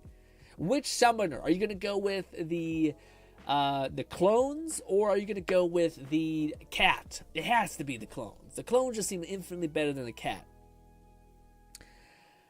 The pet build for... Oh, so you're going for the cat. I don't see the anarchy in her incarnate. No? Oh, I thought there was something in there. No, I'm saying if I had to pick one, gotcha, I would pick the pet one because it's the least shit one. Gotcha. Well, I hope Harlow, man, takes the cake. Because to me, I'm surprised you don't fuck with Rafa at all. I kind of... Rafa, to me, is the one that I think will be the... I can go back and forth between. I really like Amon, but it's a really tight fit. Or like with Rafa, I probably will, before like the game releases, I probably will go through all their skill trees again and see like, okay, which one is the most exciting? That's kind of how I work. Is like, what build is the most exciting? Instead of like, hey... this character I kind of like in general. It's like, nah, because I'm probably just going to pick one build and play that for like the whole time. You know? What do we got? Eternal as a passive. Amon gains increased action skill duration and gun swap speed. Who cares? Tail of the Comet. Whenever Amon deals ordinate damage, there is a chance to apply Cryostasis effect over time. That's kind of huge. So he does look like this is an ordinate build, or ordinate skill tree. And then lastly, Amon gains increased max capacity when he uses a rep kit. That's not very good to me. But what are his actual augments? Forge Wave now consumes more vengeance and explodes on impact, dealing cryo ordinate damage in an area. Forge Wave. Is that what this is? Lone Syndicate said my GPU is only 5 stops away. Ooh, oh wow, so you're going to have it today maybe. Like by the end of, like, by next time we see, you might have your shit ready to rip. Holy shitload of hype. I don't know, is that close? I'm not sure. What's Forge Wave again? Is Forge Wave one of these abilities? Yes, okay, press the action skill to launch a Forge Wave dealing cryo damage. Maybe that's the whip. That could be what the whip is. Okay, so you basically change your whip to do ordinate damage in a wide AoE in a wide radius. Consume more vengeance. So I guess vengeance is probably like the duration of your action skill. So you basically consume a shit ton more action skill. It costs 10%. It's not terrible. For 50% more for a radius, that's not bad at all. But it's worth the augment. Well, we have no augment, so it's worth something. Cryo Thrum. Okay. While Scorch is active, Amon taunts enemies and sends a Kyro Flays every second, dealing damage to enemies and restoring allies' health. Ooh! So this is a nice passive heal for your team, as well as it seems like it's sends it like little discs, like little shards. While aiming, Amon's movement speed is reduced, but Amon gains bonus cryo damage with his guns, consuming vengeance on each shot. That one's good for team play. It's cool that you can swap between these, I think, because they don't cost anything. But yeah, I think I would go with that one. The one that like replaces your thing, which is a massive AoE slash. But yeah, I would definitely go with ordinate damage because this action skill swap speed is kind of whatever. Nice. Yeah, I like that build right now. We got pretty good fucking healing, and then we got this. And I probably would put more points in this actually because it just gives more damage with your big old weapons. Which makes sense. Where like Rafa is still the grenade king, and it seems like Amon is kind of being able to use heavy ordinate weapons. I could see him being like assault weapons instead of being like missiles and shit. So yes. Also, Rafa is the one who had anarchy. Oh, I see. That's where I got messed up. Bolty said, yo, just woke up for my nap. What's good? Oh, you have a nap, Bolty? Oh, I mean to tell you guys this. So it's because I learned something weird. I learned something weird when I was on my vacation, man. I genuinely believe I have an understanding of a type of person's plight that I should never have understood and never thought I would, but understand. And this is an oversell for sure. But, dude, I think I get people who have narcolepsy. And I think narcolepsy, unless I'm mistaken, I'm thinking of something else. It's where people just like fucking go to sleep, like Lone Syndicate standing said, up. side note, hung off Boom. with my best friend Boom. today. Ooh. We went to the mall, and I got some good Mexican food. Got a burrito and nachos for later. Don't do that to me. I'm starving, buddy. I've had a yogurt today. Got a good 3 hours and damn, man. Anyways, but back to the weird narcolepsy thing. But what do you call it? Oh, so man, you should have said that food alone. Also, it sounds like a lovely day. Anyways, yeah, I don't know what it is, man. But while we were on this trip in Portugal, they have like crazy roaming hills. So they have like winding roads to kind of compensate for that. They also have like so many roundabouts. It's such a weird contrast to how like the West works, where like there's fucking roundabouts everywhere. I think London is similar, but like that's mainly how people travel, is just by like roundabouts. So you're constantly doing this, especially for in the back seat. Like you're just fucking getting sucked to one side of the car. But I don't know what it is, dude. I'm not sure if it's like simulating like weird things within like the stuff that you were in when you were in your mom's tummy or something like that. I don't know. But this idea that like I'm sitting in the back of this car, my seatbelt's on, and as soon as the car ride starts, I just start going, and I'm like able to stay in this like weirdly delirious realm of like your brain constantly trying to turn off. And then like forcing yourself to kind of be awake. So you're constantly snapping like this. Just in this weird loop. And it's weird because like I couldn't fight it, but I could kind of fight it enough to where I could kind of stay awake. But I was there for like these drives were like an hour, 2 hours thing. So I'm just for 2 hours in this weird state of like being like thrown around. Like, it's just crazy. I don't know why, but it just makes me so sleepy. Behind, like in a car that is moving, that is kind of doing weird. Like I know some people get motion sickness. Maybe that's what it is. Maybe it's just like I'm heavily motion sick. My brain's just trying to like get me to turn off so I can survive it. I don't know. But what I do know is it's one of the weirdest things ever. Of like feeling like you don't have any control over yourself sleeping immediately. You know what I mean? Like someone just being like, and you're asleep, and you're like, what the fuck happened? You know how hard it is for me to sleep normally? Can you do that? Can you go, like I don't trust you enough to go to sleep with me. Do that and then not do anything horrible. But anyways, it would be great if you could capsulize that in a pill and I could take it and we could be good. But no, unfortunately we can't. I think maybe if I got a hammock, I don't know if a hammock replicates the same level of like kind of force that was required for me just to go, nope, I'm asleep immediately. It depends on the car, and being comfortable with the drive is actually insane. And being comfortable with the driver is actually insane. What do you mean? Being comfortable with the driver? Well, yeah, I'm not necessarily comfortable with the driver. That was what it was surprising to me, Bolty, is like it was out of my control kind of thing. Like it was the first time where I'm like, that's why I say like I understand the whole weird narcolepsy thing a little bit, and I say that I'm mostly joking. I just think I never would have been able to comprehend it, and now I'm like, I kind of get this feeling of like your brain's off. And you're like, you're doing everything in your power to stop the thing from happening, but your brain is just turning off. And you're like, Jesus Christ. And then you wake up like, oh, what the fuck happened? And you'd be surprised that like, I didn't wake up feeling shitty. Just by being thrashed around a car, so I don't know. DT says, 10 hours, 10 plus hours? What you mean? I've had a 10-hour plus drive. That's crazy. Yes, that's a lot. How does your legs not like fucking get like blood clots or something? Let's see. Bullet hail. Aim on gun. Shoots.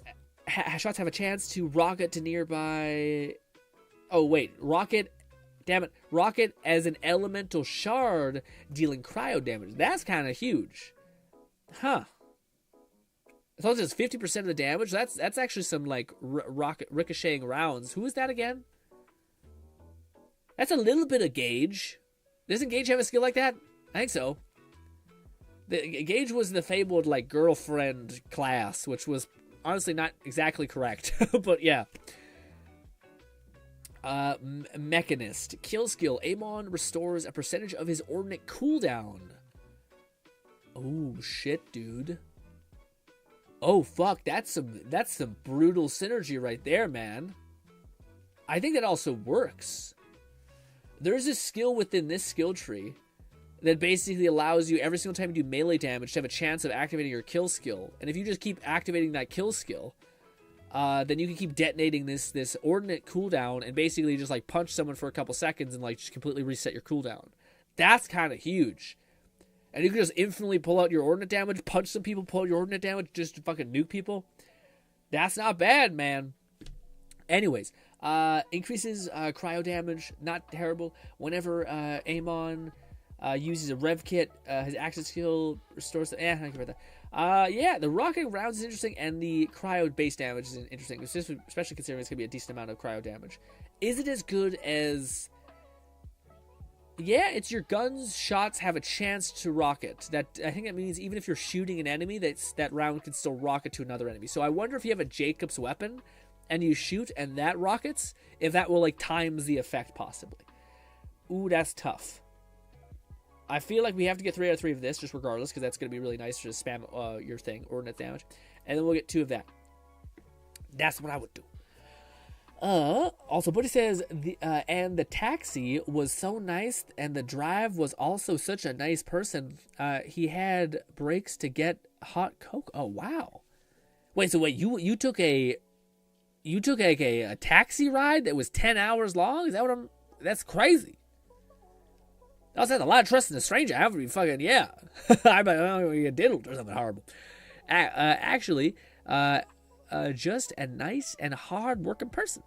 But that's also just from my past experience from when I was younger. Okay. Weird, but okay. Yeah, man, I'm not sure. I feel like it's a weird thing. I wonder where it comes from. I wonder why some people get like really, really, really tired when in a vehicle. But like if I could somehow encapsulate that, I would sleep great. You know, maybe if you had like a water bed, it's because I feel like it's like these massive movements that make me almost feel like you're being rocked to sleep. I don't know how you get that as an adult. You know. Anyways, wildfire. Amon gains increased rocket damage, burn damage, and duration. What is his main thing here? His augment.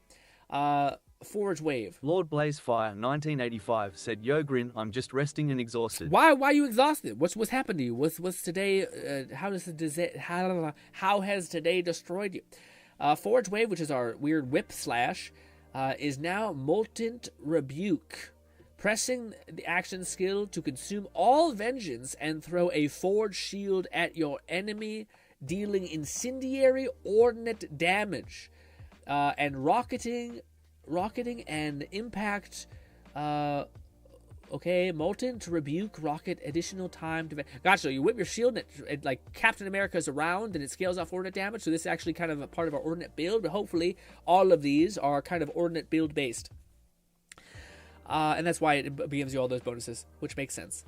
And then what is this? Kill skill. Killing an enemy with incendiary damage will gain a stack of flame affinity for a duration. Flame affinity stacks gain increased reload speed and cooldown rate. It's funny, dude. I can see Gearbox doing shit where, like, what happens when you have more skill points to spend. Because I do think, yeah, I do think that's kind of what they're doing. Because you can theoretically get a really good Calamity build going. And like constantly resetting your ordnance damage, and probably go back and forth between like ordnance damage being the thing that like shreds enemies at a ranged and bosses, and then using your calamity punches to reset everything. But I don't think we're gonna be able to push this deep into this. I don't think. Maybe to be able to get this as well as the perks that we're gonna need to reset our cooldowns or our kill skills. Sorry, but we'll see. But that's not bad. What is this? Bulls. I don't know. Amon gains overshield when he deals ordnance damage. Yeah, I'm surprised. Like, if I just if I have a chain gun, I just shoot a shit ton of people. Am I just getting an insane shield forever? Because that's huge. Whenever Amon applies burn to an enemy, he increases his fire rate. Terrible. Whenever Amon ground slams, he consumes all flame affinity stacks to create a flame fissure. In front of him, dealing increased melee damage. That's pretty huge for bosses. So you like run through a level, get some damage stacks, and then you just smash them all down and drop your ability, your whip thing, nuke everybody with this giant whip, and then pull out your ordnance damage and just start going to town.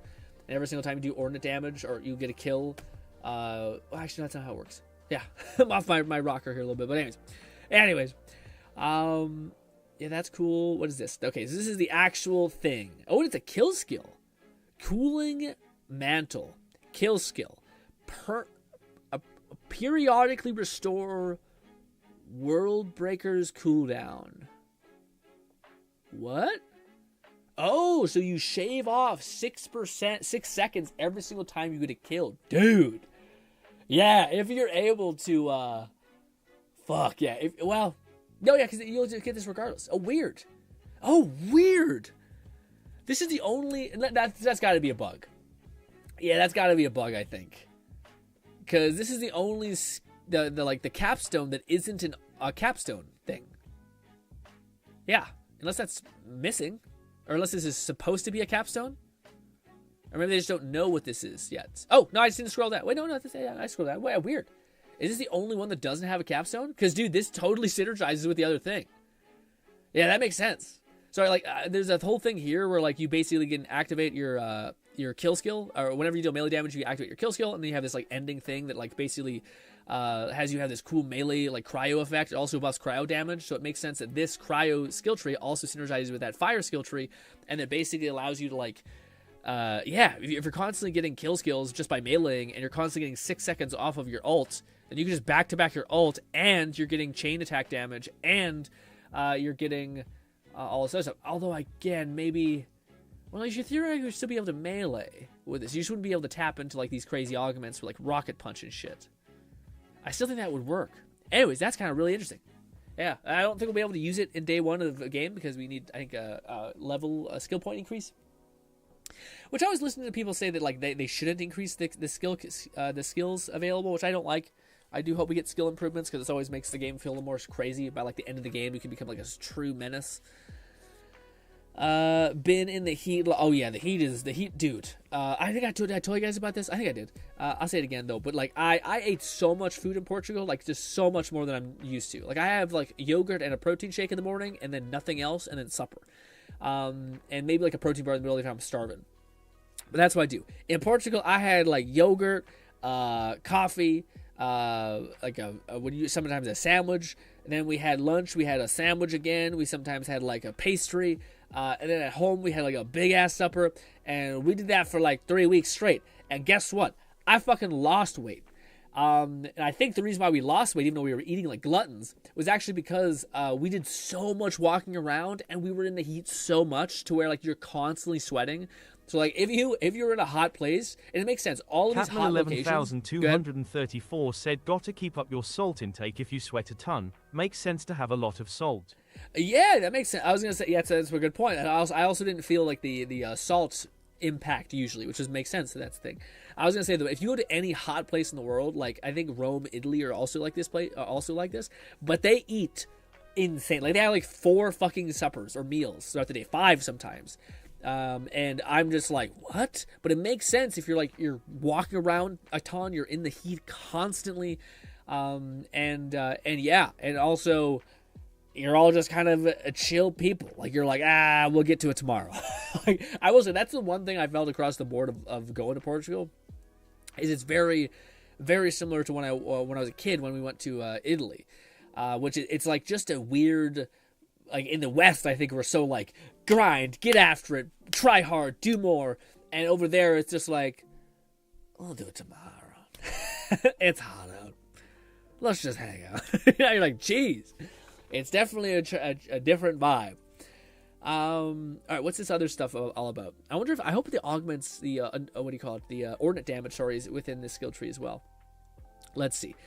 Elemental Winter, Forge Wave, which is your like whip, I think, now partially restores action skill duration, so you can hold your shield up longer, and firewall duration on damaging enemies. It can activate okay, so I guess this is the build where if you wanted to, like, run around and like keep up your action skill, like run around and whip the shit out of people with a frost whip, then this might be it.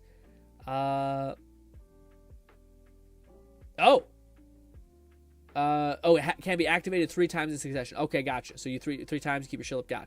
Gotcha.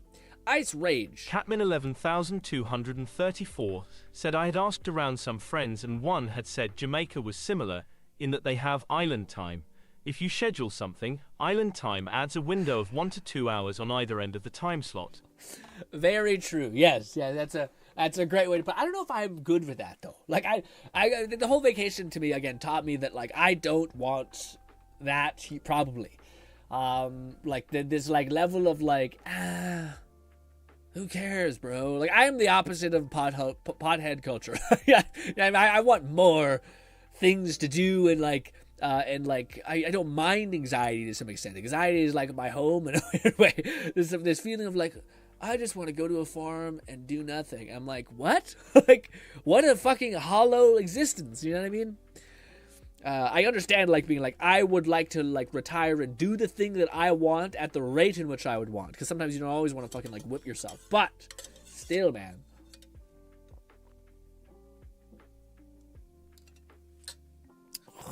So good. My favorite thing on the planet is that coffee. Icy Rage. Kill skill. Killing an enemy with cryo damage will grant a stack of cryo affinity. Ooh, that's crazy. Any stack skill is pretty wild. That's huge. I love that. I love how this whole thing is cryo based. Cryo is probably my favorite element outside of explosives because it's just the best spectacle. It CCs people. It also does decent damage, and it also just stuns people. So it's just, I already said that. Anyways, Amon's gun critical hits have a chance to apply a slow to the enemy if dealt cryo damage. Chance is doubled when your action skill. Okay, that's fine. I'll take it. Winter's Kiss. Whenever Amon deals... Okay, this is, I think is much more into cryo damage than ordinate damage. Whenever Amon deals ordinate damage, he consumes a stack of cryo affinity. Each stack of... For each nearby enemy, to spawn an elemental shard dealing cryo damage in an area. Okay, so we build up this thing, and then we consume those stacks when we do what? Deal ordinate damage. Okay. I'm not sure about that. Also, what's good, Pink? Pink says, hey, what's good, Pink? We're breaking down Amon's skill tree right now, which is definitely not what the title of the thumbnail says, because we did a little bit of that and then decided, oh, this is more interesting. Yeah. Kat says, I've noticed they're really giving us options for stacking skill. Yeah, man. Yeah. Well, again, it's funny because, like, at least reading his skill tree, I feel like I can tell, like, their weird mindset of, like, eventually you're going to get more skill points, I think. And I could see how that eventually stacks up in a much bigger way where you're like, oh shit, I'm able to get like this and this. Although I haven't actually like fully invested the 50 skill points and seen if I'm able to get like 2 capstones. I don't think we are. Usually we're not, but maybe like the loadout of points is different. I don't know. Probably not. But anyways, I do hope that they eventually do that because it does seem like there's certain things that synergize. And I don't really like this. Like the one thing that people don't want to mention is like, oh my god, we get so many more skills. Sorry. But we're also heavily limited by like these main capstones, which makes things feel quite curbed. Which to me, I hope eventually they allow us to improve this. Because again, some people are like, sometimes Borderlands just becomes messy with all the skills. I kind of like that. I like that when you were like level 70 or 80 or 72, you were like noticeably different than when you're 50.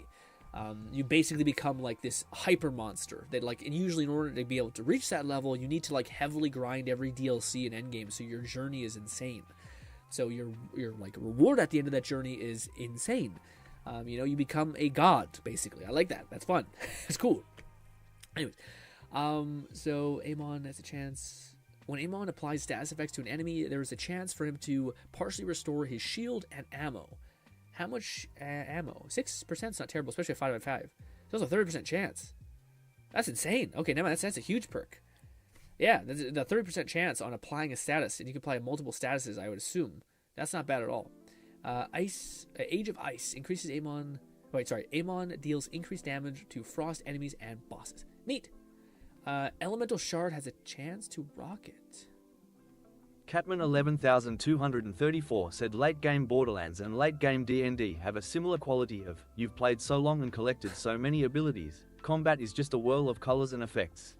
I love it. Yeah, to me it's my favorite, especially Moe's. And Moe's was like, again, there's certain Vault Hunters that never really feel this way. Like sometimes I always feel like Axton was never geared in the way that I wanted him to be. And a couple other ones just didn't feel that way, but like Moe's, there was a lot of other characters I think also was that Zane, especially with his cannon skill tree, I feel like got to that point of like eventually you just become like a ravaging monster that's like, wow. There was other characters that still feel like they were kind of limited. Like I feel like Amar in Borderlands 3 was always like ties that bind everything. It's just a skill tree that seemed, or an effect that seemed pretty boring to me at least. But yes. The Elemental Shard Ricochet goes up to 30%, and I'm wondering... I don't really know what triggers the shard thing. I think, is it part of his base skill tree? Maybe not. Maybe it's this. I don't know. Maybe that's something that's... Oh, maybe that's what it is. Maybe like when you break, like when you shatter a ice person, it creates a shard? That could be it. Elemental shards has a chance. Oh, wait, no, that was in one of the effects, wasn't it? Yes. So it's playing off of this thing, Bullet Hail. Amon gun shots have a chance of rocketing as an elemental shard. Okay, so this will increase the chance in which they rocket by 30%. And if you use a Jacob spill and you have Maliwan, so it's elemental with cryo, damn. Anyways, yeah, that's not bad. Again, this skill tree is much more interesting. It seems like all of them are like, Catman wow. 11,234 said, "Here's my big question for you, Sir GRINN Smith. Will it bore? What will be this game's bore? There is this... What's going to be the game-breaking skill that randomly makes someone an invincible killer?" Well, it's funny because they do have bore, but it's not quite Lord bore. But yeah, Blazefire they do have 1985 said, "I played the Tainted Grail demo. It felt kinda like Skyrim." Oh yeah, I remember hearing about that. Yeah. The Tainted Grail one. Yeah, we heard about that. It looks not nice. I also seen another one, man. I'm not sure if I saved it, but it was something that looked interesting to me. It was very Skyrim adjacent too. It was like a first-person game. It looked interesting. I don't know if I want to dabble with things like that yet. Like, I don't know. Like when something is like, the only people I trust to like make something that is the experience level of a Skyrim or whatever is Obsidian. Maybe, yeah, like I'm trying to think of another person that like makes something at that level to me that I find like scratches that itch, that like Skyrim, Elder Scrolls type of Fallout feeling of like a really big RPG with a vast world that I want to explore that is like first person or third person. And I don't know if anything's coming to my mind besides Obsidian. Yeah, I wouldn't say like Ubisoft making games is that, at least not yet. Not yeah, it doesn't scratch that itch. Ubisoft games feel like you're in a simulation essentially, whereas like Skyrim makes you feel like you're in a world. You know, you're in a world that's like you're learning about, and you're like, holy shit! I just found this cave, and there's all these weird gold ruins, and what's that about? No, what's Dwemer? What is that? You know. All right. What is the capstone? Sorry. Firewall is now Glacial Rapture. Jesus. Firewall, I think, is actually your shield, so it's not. Yeah, it's Firewall. Yeah, Forge Wave is the whip. So Firewall is the shield, I think. All right, so Firewall is now Glacial. This, press the action button to do that. To swing a Forge Whip, dealing cryo-ordinate damage over 2 hits to nearby enemies before slamming into the ground. So you do like a giant one of these and then smash. Okay. It sounds like very Kratos-like. Fusion damage, leaving cryo hazards behind. Forged steel whips damage 22 per hit. Okay. Is that it? Okay. Maybe that's crazy. It doesn't have the longest cooldown. Huh. That's not the craziest exciting capstone. This is the one that's the most exciting to me, but it doesn't have a fun capstone. I think that's a. I don't know. I don't know if that's intentional or not. Who knows?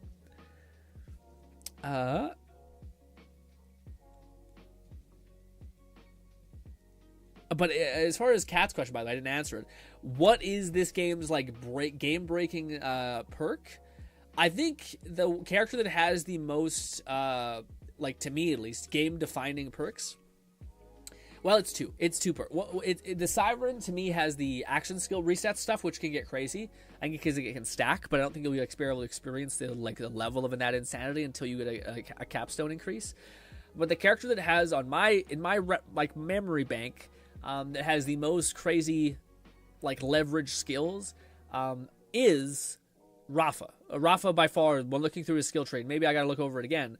He had by far the most skills where I'm like, oh, if that works in the way that I think it works, that doesn't have any cap, which thank God, because that's something that drives me nuts.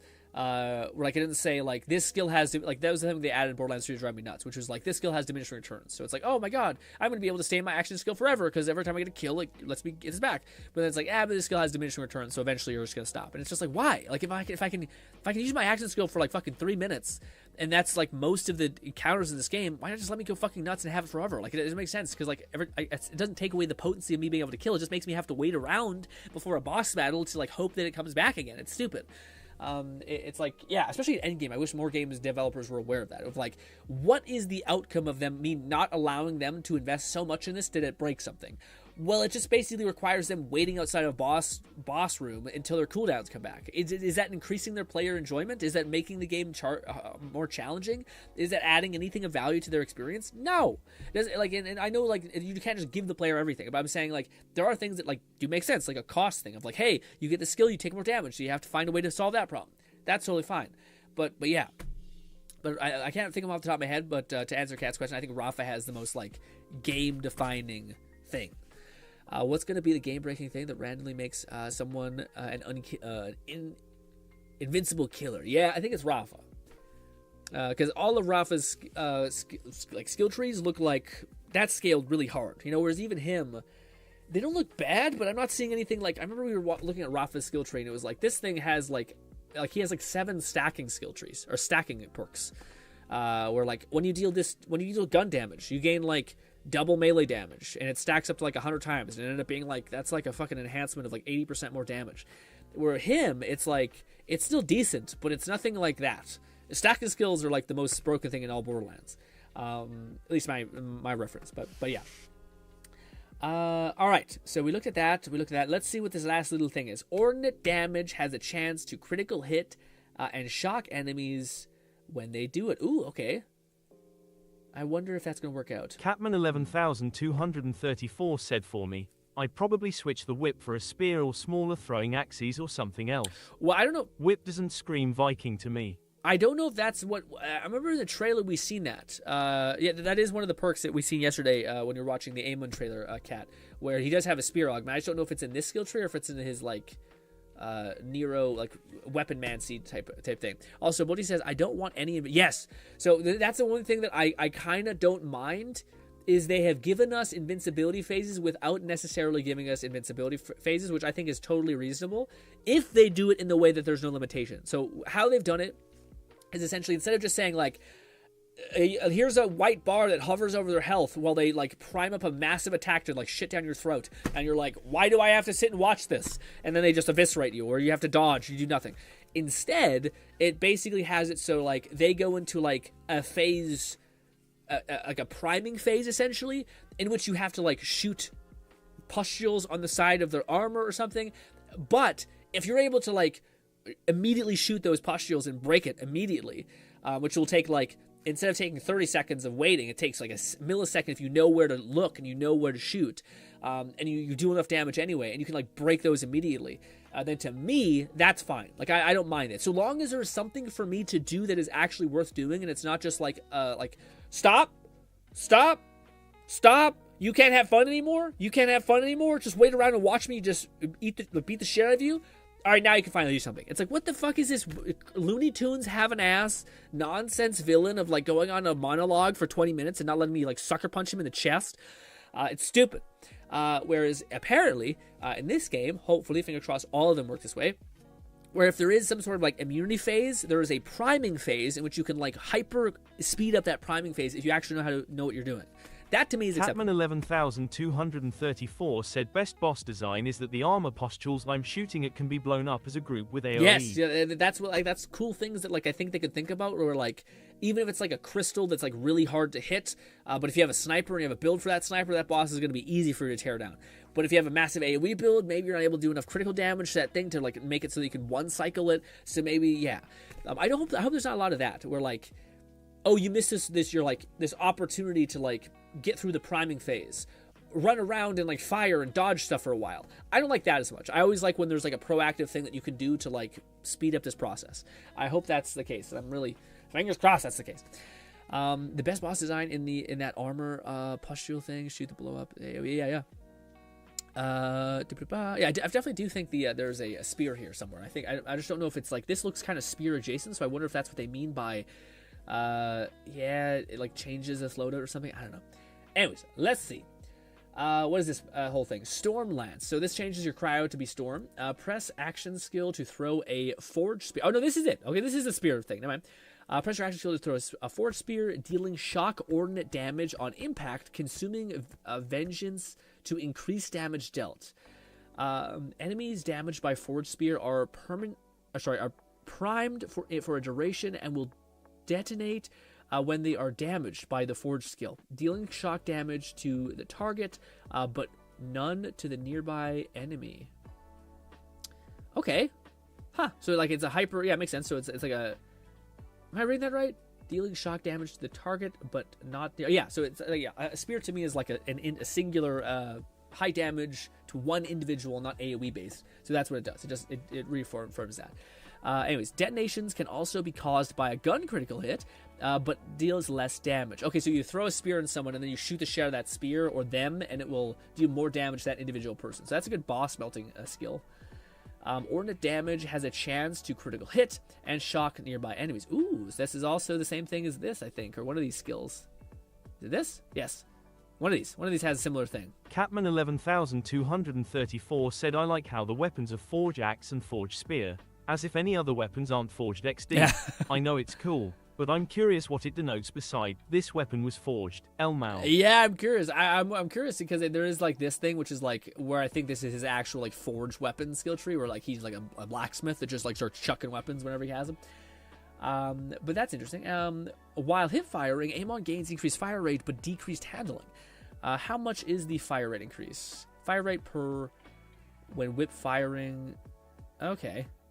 Fire rate 4% when hip firing. Okay, it doesn't sound like a lot. Is it stackable? I don't think so. Okay. Kill skill. Amon restores a percentage of his forge skill cooldown.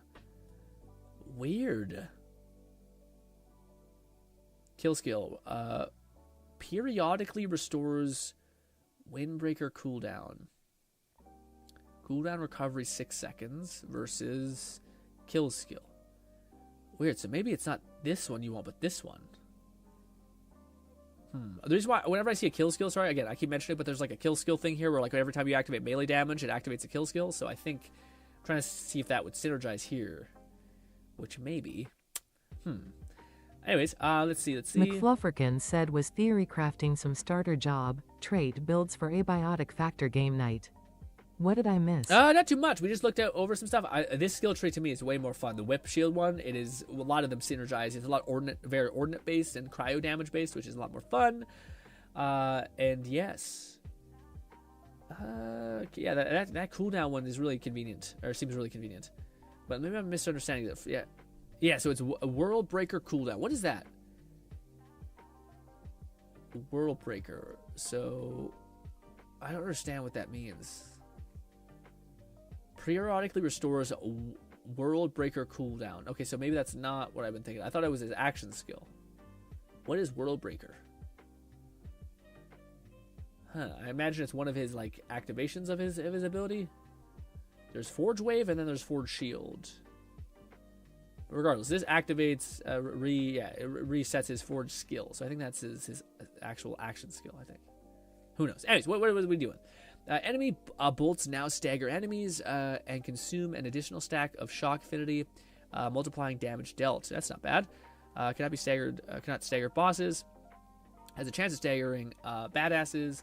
Damage multiplier 200%. That's crazy. So yeah, if you're not, it's fine that you're not getting the stagger, but you're getting a fucking insane damage amp based on the amount of like shock stacks you're able to get, which seems pretty easy to get. Anyways, the last thing, the capstone, Wrathfall. Capstone. Firewall is now Wrathfall. Which Firewall is that your main shield? No, Firewall is your like a shield throw, or like your shield spear hook. I don't know. I think he has his shield, his whip, which then becomes his spear if you have that augment, and then the capstone changes this to be like, I think, a secondary effect. I don't know if it's like a charge. I think he has something that like when he's done using his skill, he does a thing. Like, so he has shield and whip, or shield and shield and spear, and then when he's finished his cooldown, I think he has like this attack that he does at the end of it, maybe. So it feels like there's 3 abilities. And I thought that's what people said, is he has like 2 abilities, but I think a lot of these ending things give him a 3rd thing. Let's see. Press the action skill and hold the... Yeah, so that's how you just activate it. Press and hold the action skill to call down a massive forged weapon, sword, to strike targets, dealing shock damage and order damage in an area. Wrathfall always critical hits, causing electric damage. Stormstruck guarantees critical hit. Okay. It's tough. I'm kind of torn between these 2. But all of these are actually much more interesting than the Calamities class. The Calamity class was pretty big letdown, honestly. But I think I like this one more, just a little bit more, because it's a It's a ricochet thing, which benefits from the other ricochet perks. And I think if you're using an ordnance weapon, you're going to be outputting a shit ton of like damage. So I feel like bolts or like chain guns and shit. And I think the ricochet would be more valuable than the like weird things here. But I will say the whole like kill skill thing, resetting your actual cooldown of your actual like action skill, to me does sound pretty nice. And does kind of solve the problem of like you just being able to like throw a bunch of spears and like seemingly do a lot of damage. But let's do this one. I just want to see something really quick before we get too caught in the weeds. Sure, let's get this real quick. Ordinate damage on shield, sure. Fire rate damage. Let's do this. Let's get this. Okay, I just want to see. Can we get down here? This is just like a weird thing. I just want to see if we actually have enough to, like, how far we can get. Yeah, we're about past our mark a little bit there. Yeah, it's about the same as every other Borderlands game, which you're able to get to like this last final perk, which I do think that kind of weirdly works, but it doesn't work this way. It works like we go all the way down, get the right perks. This. I think, I don't know, it doesn't matter whichever one we get. What? Why can't I? What? Oh, reset skill tree. Oh, we can't reset all skill trees. We gotta go back here and reset. Got it. Anyways, I'm just thinking, basically we're able to get to this point. So what does this offer? Is it this? I thought there was something specifically that like looked like it was really good. It was a kill skill. Kill skill increases flame damage cooldown, action skill. Yeah, maybe it was this one. Yeah. It's a kill skill that you can constantly detonate to reset your action skill and get stacks of fire, which could be pretty good. Anyways, this is the last one that I wanted to check out. Sorry. I'm not sure if we'll spend as much time here, but this is the one that I think will be closetedly his best one, whatever the hell, if I could say that. However you say that. Sorry, I'm losing my brain. But yes, also, oh my god, guys, I'm so sorry. We spent so much time here. I was trying. Let's do a little bit of React. We'll do a little bit of React. But I think this is going to be his, like, closeted best skill tree. It's just the one that's kind of slightly less interesting, but I think it's all about, like, drones and summoning axes and hammers and shit that will just, like, seek and kill everybody, which I think is going to be his net best.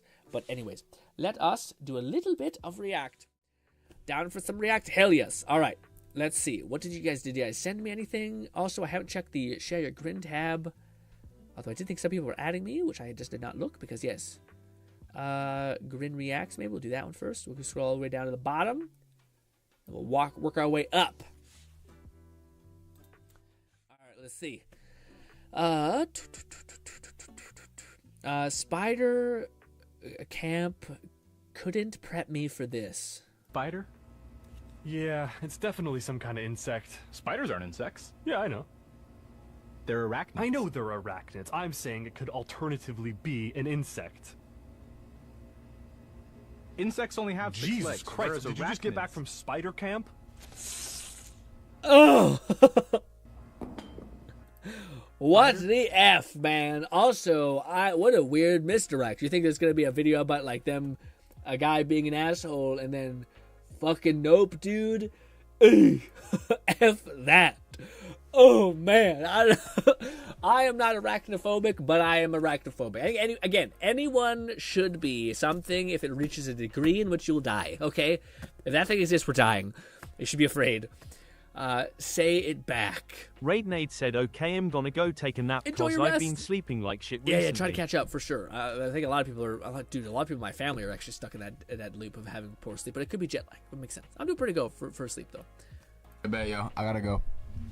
Alright. I love you. Alright, bro. Peace. Again, everything on the line is set up. It's fake. It doesn't change anything. But I will say, Chare, what the hell, Chare? But I was gonna say, yeah, man, that's crazy. Say it back. Why are you playing with me? Ew. Also, I do think this is not how it works at all. I do think if one of your actual friends said, bye, I love you, you're not going to comically say it back instantaneous without any hesitation. Absolutely, you do that. You're weird if you're not. Say it back. Love you. I didn't think he would say it like that. That's kind of crazy. I remember I watched this video, which I actually genuinely think was one of the few real things that ever happened when there's like these meme nonsense things. but it was basically like a challenge online where you basically phone your friend. You phone your friend and you start talking to them like in a baby voice essentially, and it was this video of a guy doing it to one of his homeboys, and immediately the dude friend catches on and starts talking to him like in the middle of like a CBS or some shit like, "Ooh, you're gonna get some good milk? Ooh, you get some chippies."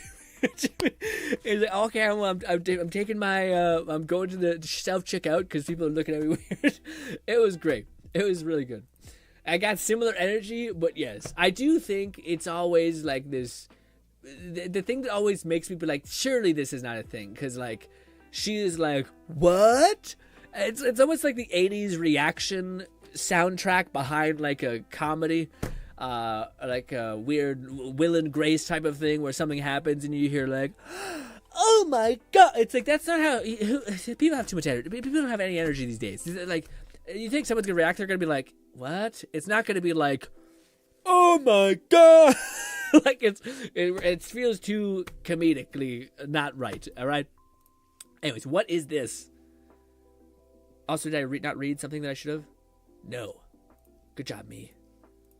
Your mama hug. Oh yeah. Okay. Dude, that is too real. I shouldn't say that before I've seen the rest of this, but yeah.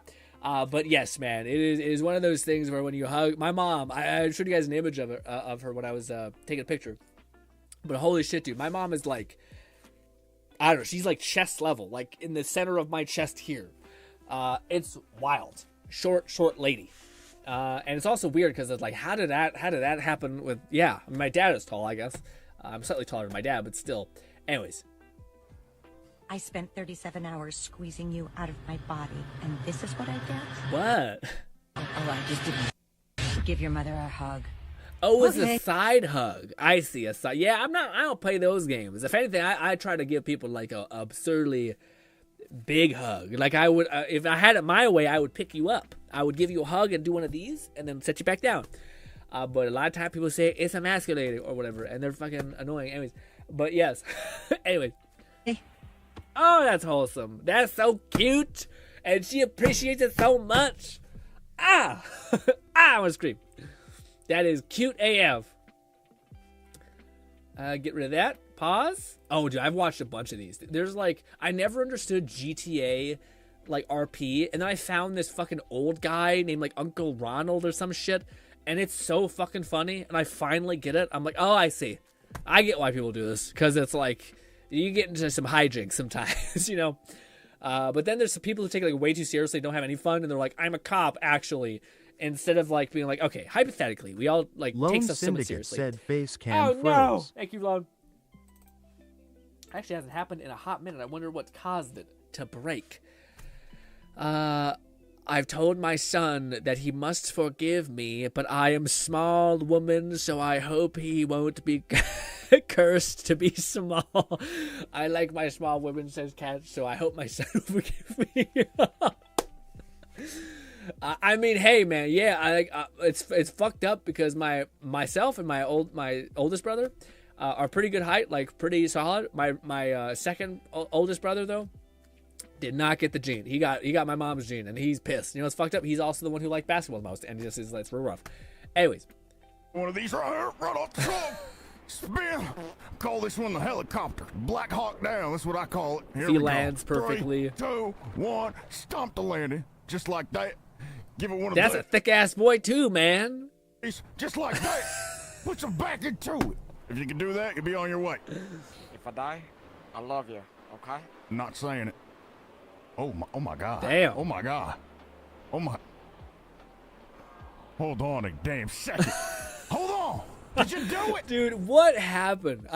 It is like crazy that GTA has gotten to this point. That like I did not know the modders cooked that hard. I seen a whole thing where a person was able to basically make it so that he only showed up to like one person that he chose. So he's like playing like this stupid fucking monkey, and he like summons in, and it's like people are thinking this like drug addict is having a fucking whole trip, but really the modders have found a way to make it so that one person can only like appear to an individual person. It's crazy, absolutely crazy. Also, there's a weird Looney Tunes asphalt. I did it. My ankles. But I thought. I don't like that. You showed off. Okay. You gonna give I me one of these? thought he was about to say you didn't finish with the fucking weird what is it, like football crotch chop, whatever you call it. Crazy though.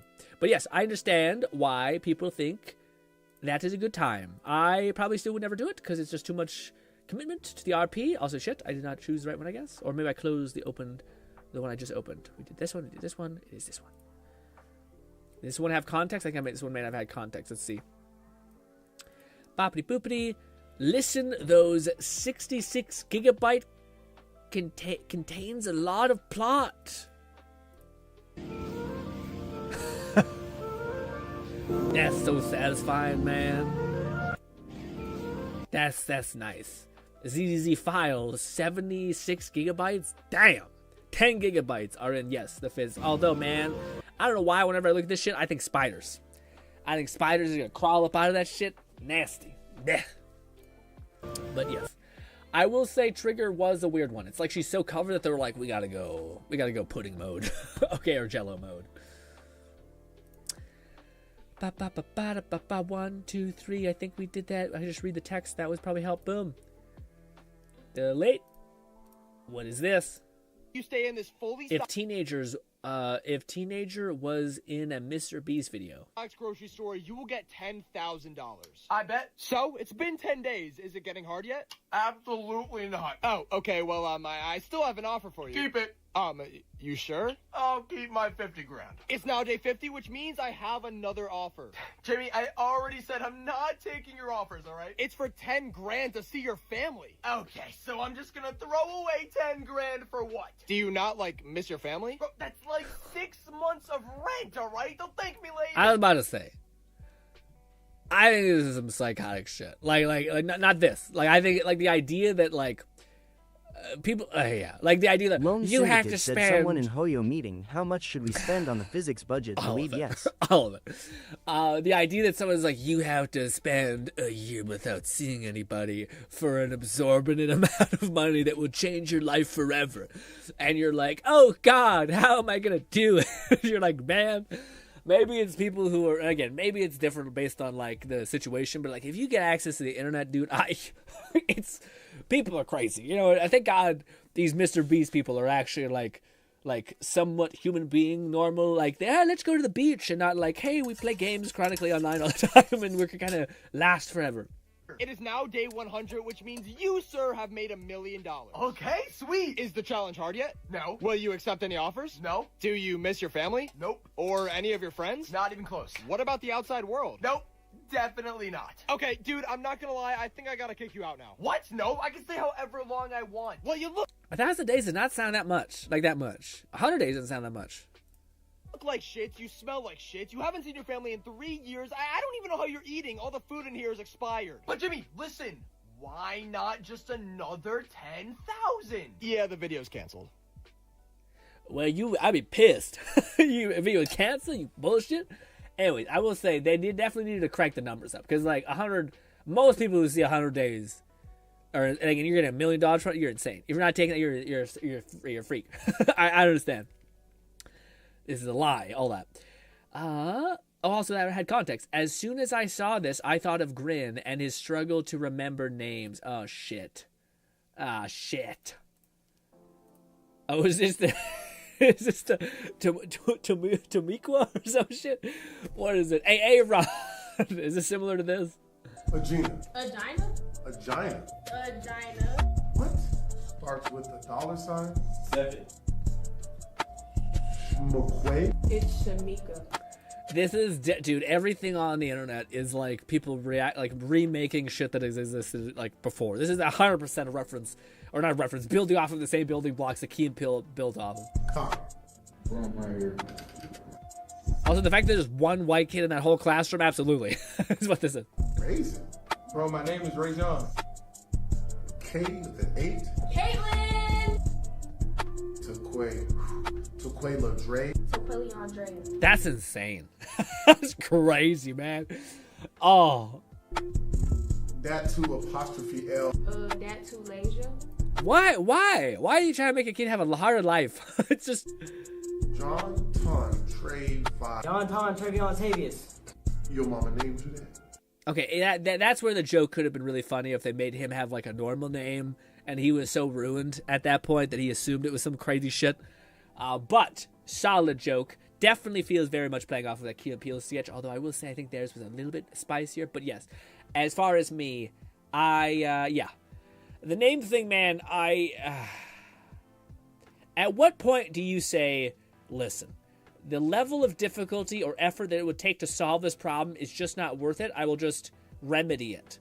Meaning, instead of me finding some magical way to remember names, even though I have tried, instead, what if I just stack everything else? I try to be a nicer person. I try to be more accommodating. I try to listen better. I try to be nicer. But there's no fucking hope in this world that I'm going to remember your name unless I've met you 1,000 times and you will embrace them, whatever mutant nickname I happen to give you, because my dyslexia just happens to see your name in a weird way, and that's just the best I got. It is what it is. What's this? I will say, I really do enjoy that this one. It's just nice. It's wholesome. It's good. It's fun. But you need much, bro. Just like a little lineup. All right, I got you. So how you been though? Can't complain. I'll take my girl out later to eat somewhere. That's pretty much it. How about you? I can't lie, bro. It's been bad. Baby mom not letting me see my son. Won't force me to pay child support. Car broke down yesterday. I don't know, bro. I just been feeling powerless. Like, you know, like... Damn! Damn! You go to a fucking haircut. Like, Jesus Christ. I don't know why I immediately start going like, oh, fuck, man. I don't know how to help you right now. Shit. I came here for a haircut. Like, I don't got no control of my life. Damn. But I got control of your life, though. Well, shit. Like I literally have control of your life. I have control of your life, and everybody got cut. And you could make their life better or worse. The world at my fingertips. I'm not powerless.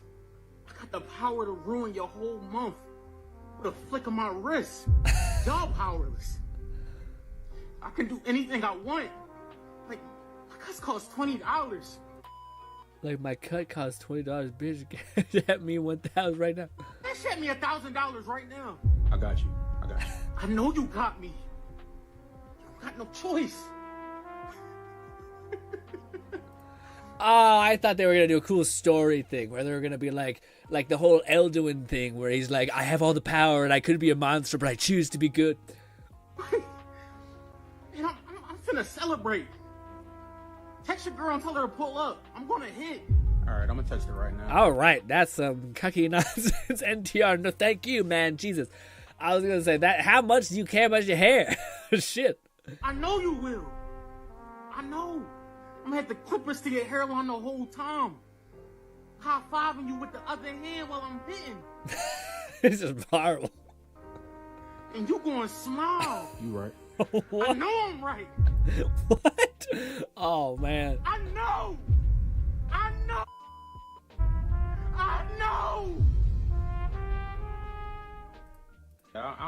I was a solid meme, man. That escalated beautifully. I was a 10 out of 10, I think. That was yeah. That's crazy. Anyway. All right, last one from Moan, and then we'll do another one, and then we'll probably call it. What is this? Eggington loves to peg. Maybe we don't do this. Maybe we say, no thank you. You know, I'm not big into this. They're ruining the children. They might be ruining this one. Peggy Peggington loves to peg.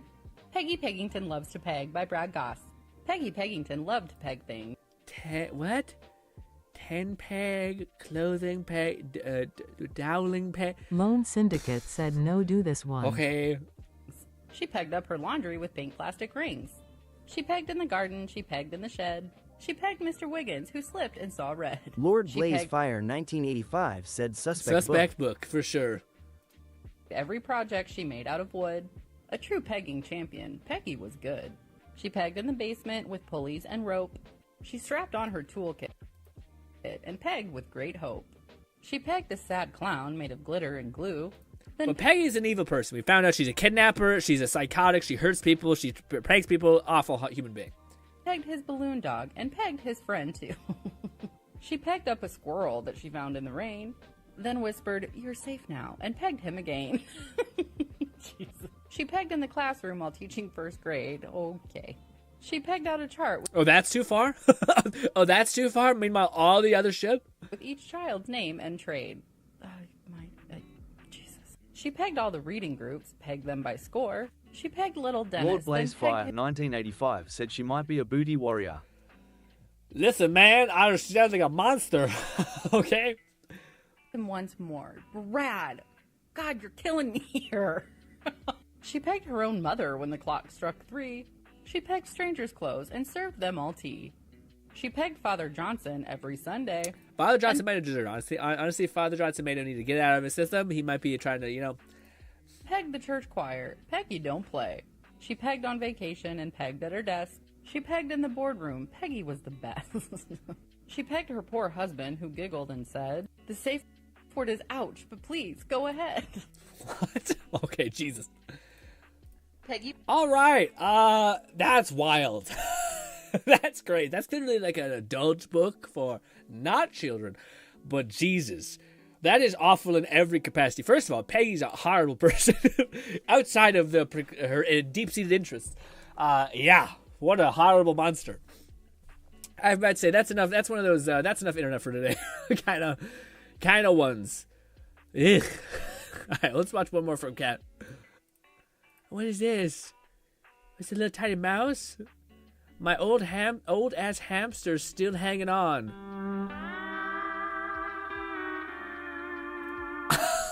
My God! Holy shit! He's like, come here, please. Oh my God! What? This is what she used to look like. Oh. Man, that's just sad. Jesus. Yeah, definitely not. Why got end such a depressing ass one? Oh, this is the monkey one I said. Yeah, it's funny you see the same one. Anyone want to buy some match? Jesus It came out Christ. a rat's butt. Why? Why are you yelling? Why am I yelling? Yeah. There's a monkey here. You can't say that. Once again, it's an RP server. He makes it so that only one person can see the monkey. What you call me? What you call me? Dude. McFlufferkin said world's strongest hamster, immune to sneezes. That's like that hamster has like a deal. Oh God, hamster has like a deal with the. Oh God, I'm so sorry. Had a deal with the devil, where it's like you will be an immortal, but you will also be stuck at like level 120 years old. Is it Dexter? Dexter! Monkey, there's a... Dexter, there's a Who? monkey chasing me! It's not a fucking monkey. It's not a monkey, yo. Is Leo smoking meth? Yeah. Dexter! Leo, put it away. Get away from me! Get away from me! Why are you shooting? It's so good, man. Also, this guy's called Space Boy. Yeah, he has a whole like old man. I don't know what his name is, but it's a lot of funny stuff, man. It's like you could go on his channel and watch like a bunch of shorts and just be there for like hours and have a good time. One more. I said that before, but let's see. I'm going to be fighting 6 different dudes. No. And fighting for the blue team is the current Archmage of the Mages Guild, Master of the Fighters Guild, Listener of the Dark Brotherhood, Divine Crusader. Is that a thing? If you do all of the side quests, does he does he announce you like that? That's awesome, because most people do the arena quest first. Champion of Cyrodiil and Daedric Prince of Madness. Lord Blazefire 1985 said, "See Bye, y'all later. Lord. Enjoy the rest of your day, buddy." You usually get an email or can look up a specific site. What does it mean? What do you mean? She hasn't died of exciting or heart attack, so she's so good on her. Yeah, no, for sure. Yeah, the whole hamsters die from anything. That's crazy. Oh, for Lone. Lone said, "Hey, Flo, question. I bought a Windows key, ID key. Where do I get? Do I see the code? Yeah, usually it sends you an email. So like when you buy the thing, it'll usually send you an email." Or when you finish making your purchase, it will send you like a thing that like is the key, essentially. But yeah, it's usually off of the email that it will send you after your purchase. So you'll usually have to put an email in order to buy anything. And if it doesn't, then usually it will be in the like you'll have to go through the like order number, and then it'll take you to the site that has your order number, and then through that order number, then you'll be able to unlock or view the key. But usually, almost always, it's through the email. But I think you probably use the same one that Fluff used. That's why Lone's probably asking Fluff. But hopefully Fluff sees this. By the way, Fluff, are you booting up the stream, my dude? Or maybe you've already done that, because I think I have went a little bit over. But ladies and gentlemen, let me see. Boppity boopity, this.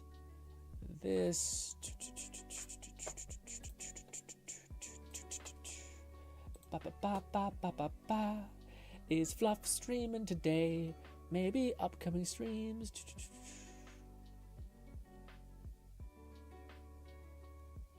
Yes, you are. Okay, good. I think it's this one. I think this is the one. My nose. We might just chill here until well, I can also just redirect. Well, I'm not sure if that works that way. Let's be careful. Do this. Customization. Redirect. I hope I have the right stream aligned. Lone Syndicate said PS Tower is now complete, setting up the monitor now. Ooh! That's so hype, Lone. Wait, so what's we got the tower set up? Everything? Did it end up coming? Did your package end up arriving at the same time we were streaming? I know you said it was close. Said it was like a handful of hours away. Yeah, what do you call it? You missed the cat, but Lone is building maybe that's what you're referring to. Lone is building a PC. And he's been making it as we've been streaming. In case the redirect doesn't work, yeah, that's there. Lone convert to PC fam is so. I know. I can't wait. I can't wait for Lone to see the promised land. I wonder though, Lone, are you going to embrace PC mouse and keyboard, or are you going to use the keyboard, or are you going to use the mouse, or are you going to use the controller? Because if you do, man, and you're going to play Marvel Rivals, dude. Ooh. The level of finesse that you have with the mouse is unmatched. I know he's been building a PC. I saw it. Oh, you did? Okay, I was referring to that question mark was referred to. Nice Lone. How was it? Oh, no, that's what you referred to. You were saying about the difficulty. Gotcha. I'm so excited for us all to play. Yeah, Borderlands 4 is going to be so sick, dude. Us all on PC. Hopefully we'll have enough people. Yeah. If not, we'll probably interchange people. We have too many people, stuff like that. I'm excited for Lone Syndicate said controller at first. Controller first. Good idea. You want to enjoy the experience and not be like, oh, shit. Fish is already kind of going to be slightly out of water, but probably not, because it's the same thing, but just better. But I'm curious to see what all the things come of it. What kind of games you be playing, how you end up just being a glutton. Catman 11,234 said maybe one more vid. One more vid? Eyes. One more vid. We'll do one more vid. Hello, is anybody home? Who goes there? What is this game? It is me, the chosen one. Fireball. Holy shit. Holy shit. Also, what? I am the chosen one immediately dies? It is me, the chosen one. Fireball. Dude, whatever this game is, that looks super cool. I don't know what that game is. What kind of death? Instant death. That's a good one. All right, ladies and gentlemen, enjoy the rest of your day. Fluff will also be streaming, so I'll be redirecting you to him if you guys want to hang out with Fluff. Fluff is playing the cat game, which, by the way, I popped in for a tiny little minute of that, but I just never have the perception awareness to stay with one thing at a time. I should mention this. I'm not really a big stream watcher because I find it hard for me to do two things at once. I'm not very good at multitasking, so it's either I'm watching something or I'm watching it's a wizard game where you cast by reading the spells aloud. Oh, actually, oh shit, that's fun. I'm surprised I haven't seen that. Usually I'm pretty good about seeing like the new upcoming game. But I digress. Enjoy the rest of your day. And also, Fluff, we'll be streaming on Thursday, Risk of Rain. So if anyone's interested in playing Risk of Rain, you can always just install it when we start playing. It's not like we're going to not have a lot of Risk of Rain time and queue up for you to install it if you want to play with us, with each other, etc., all that stuff. But I will try and do that, hopefully not last minute. But we'll see. Alas, thank you guys for your time. Hope I can see you again. And goodbye for now, my friends.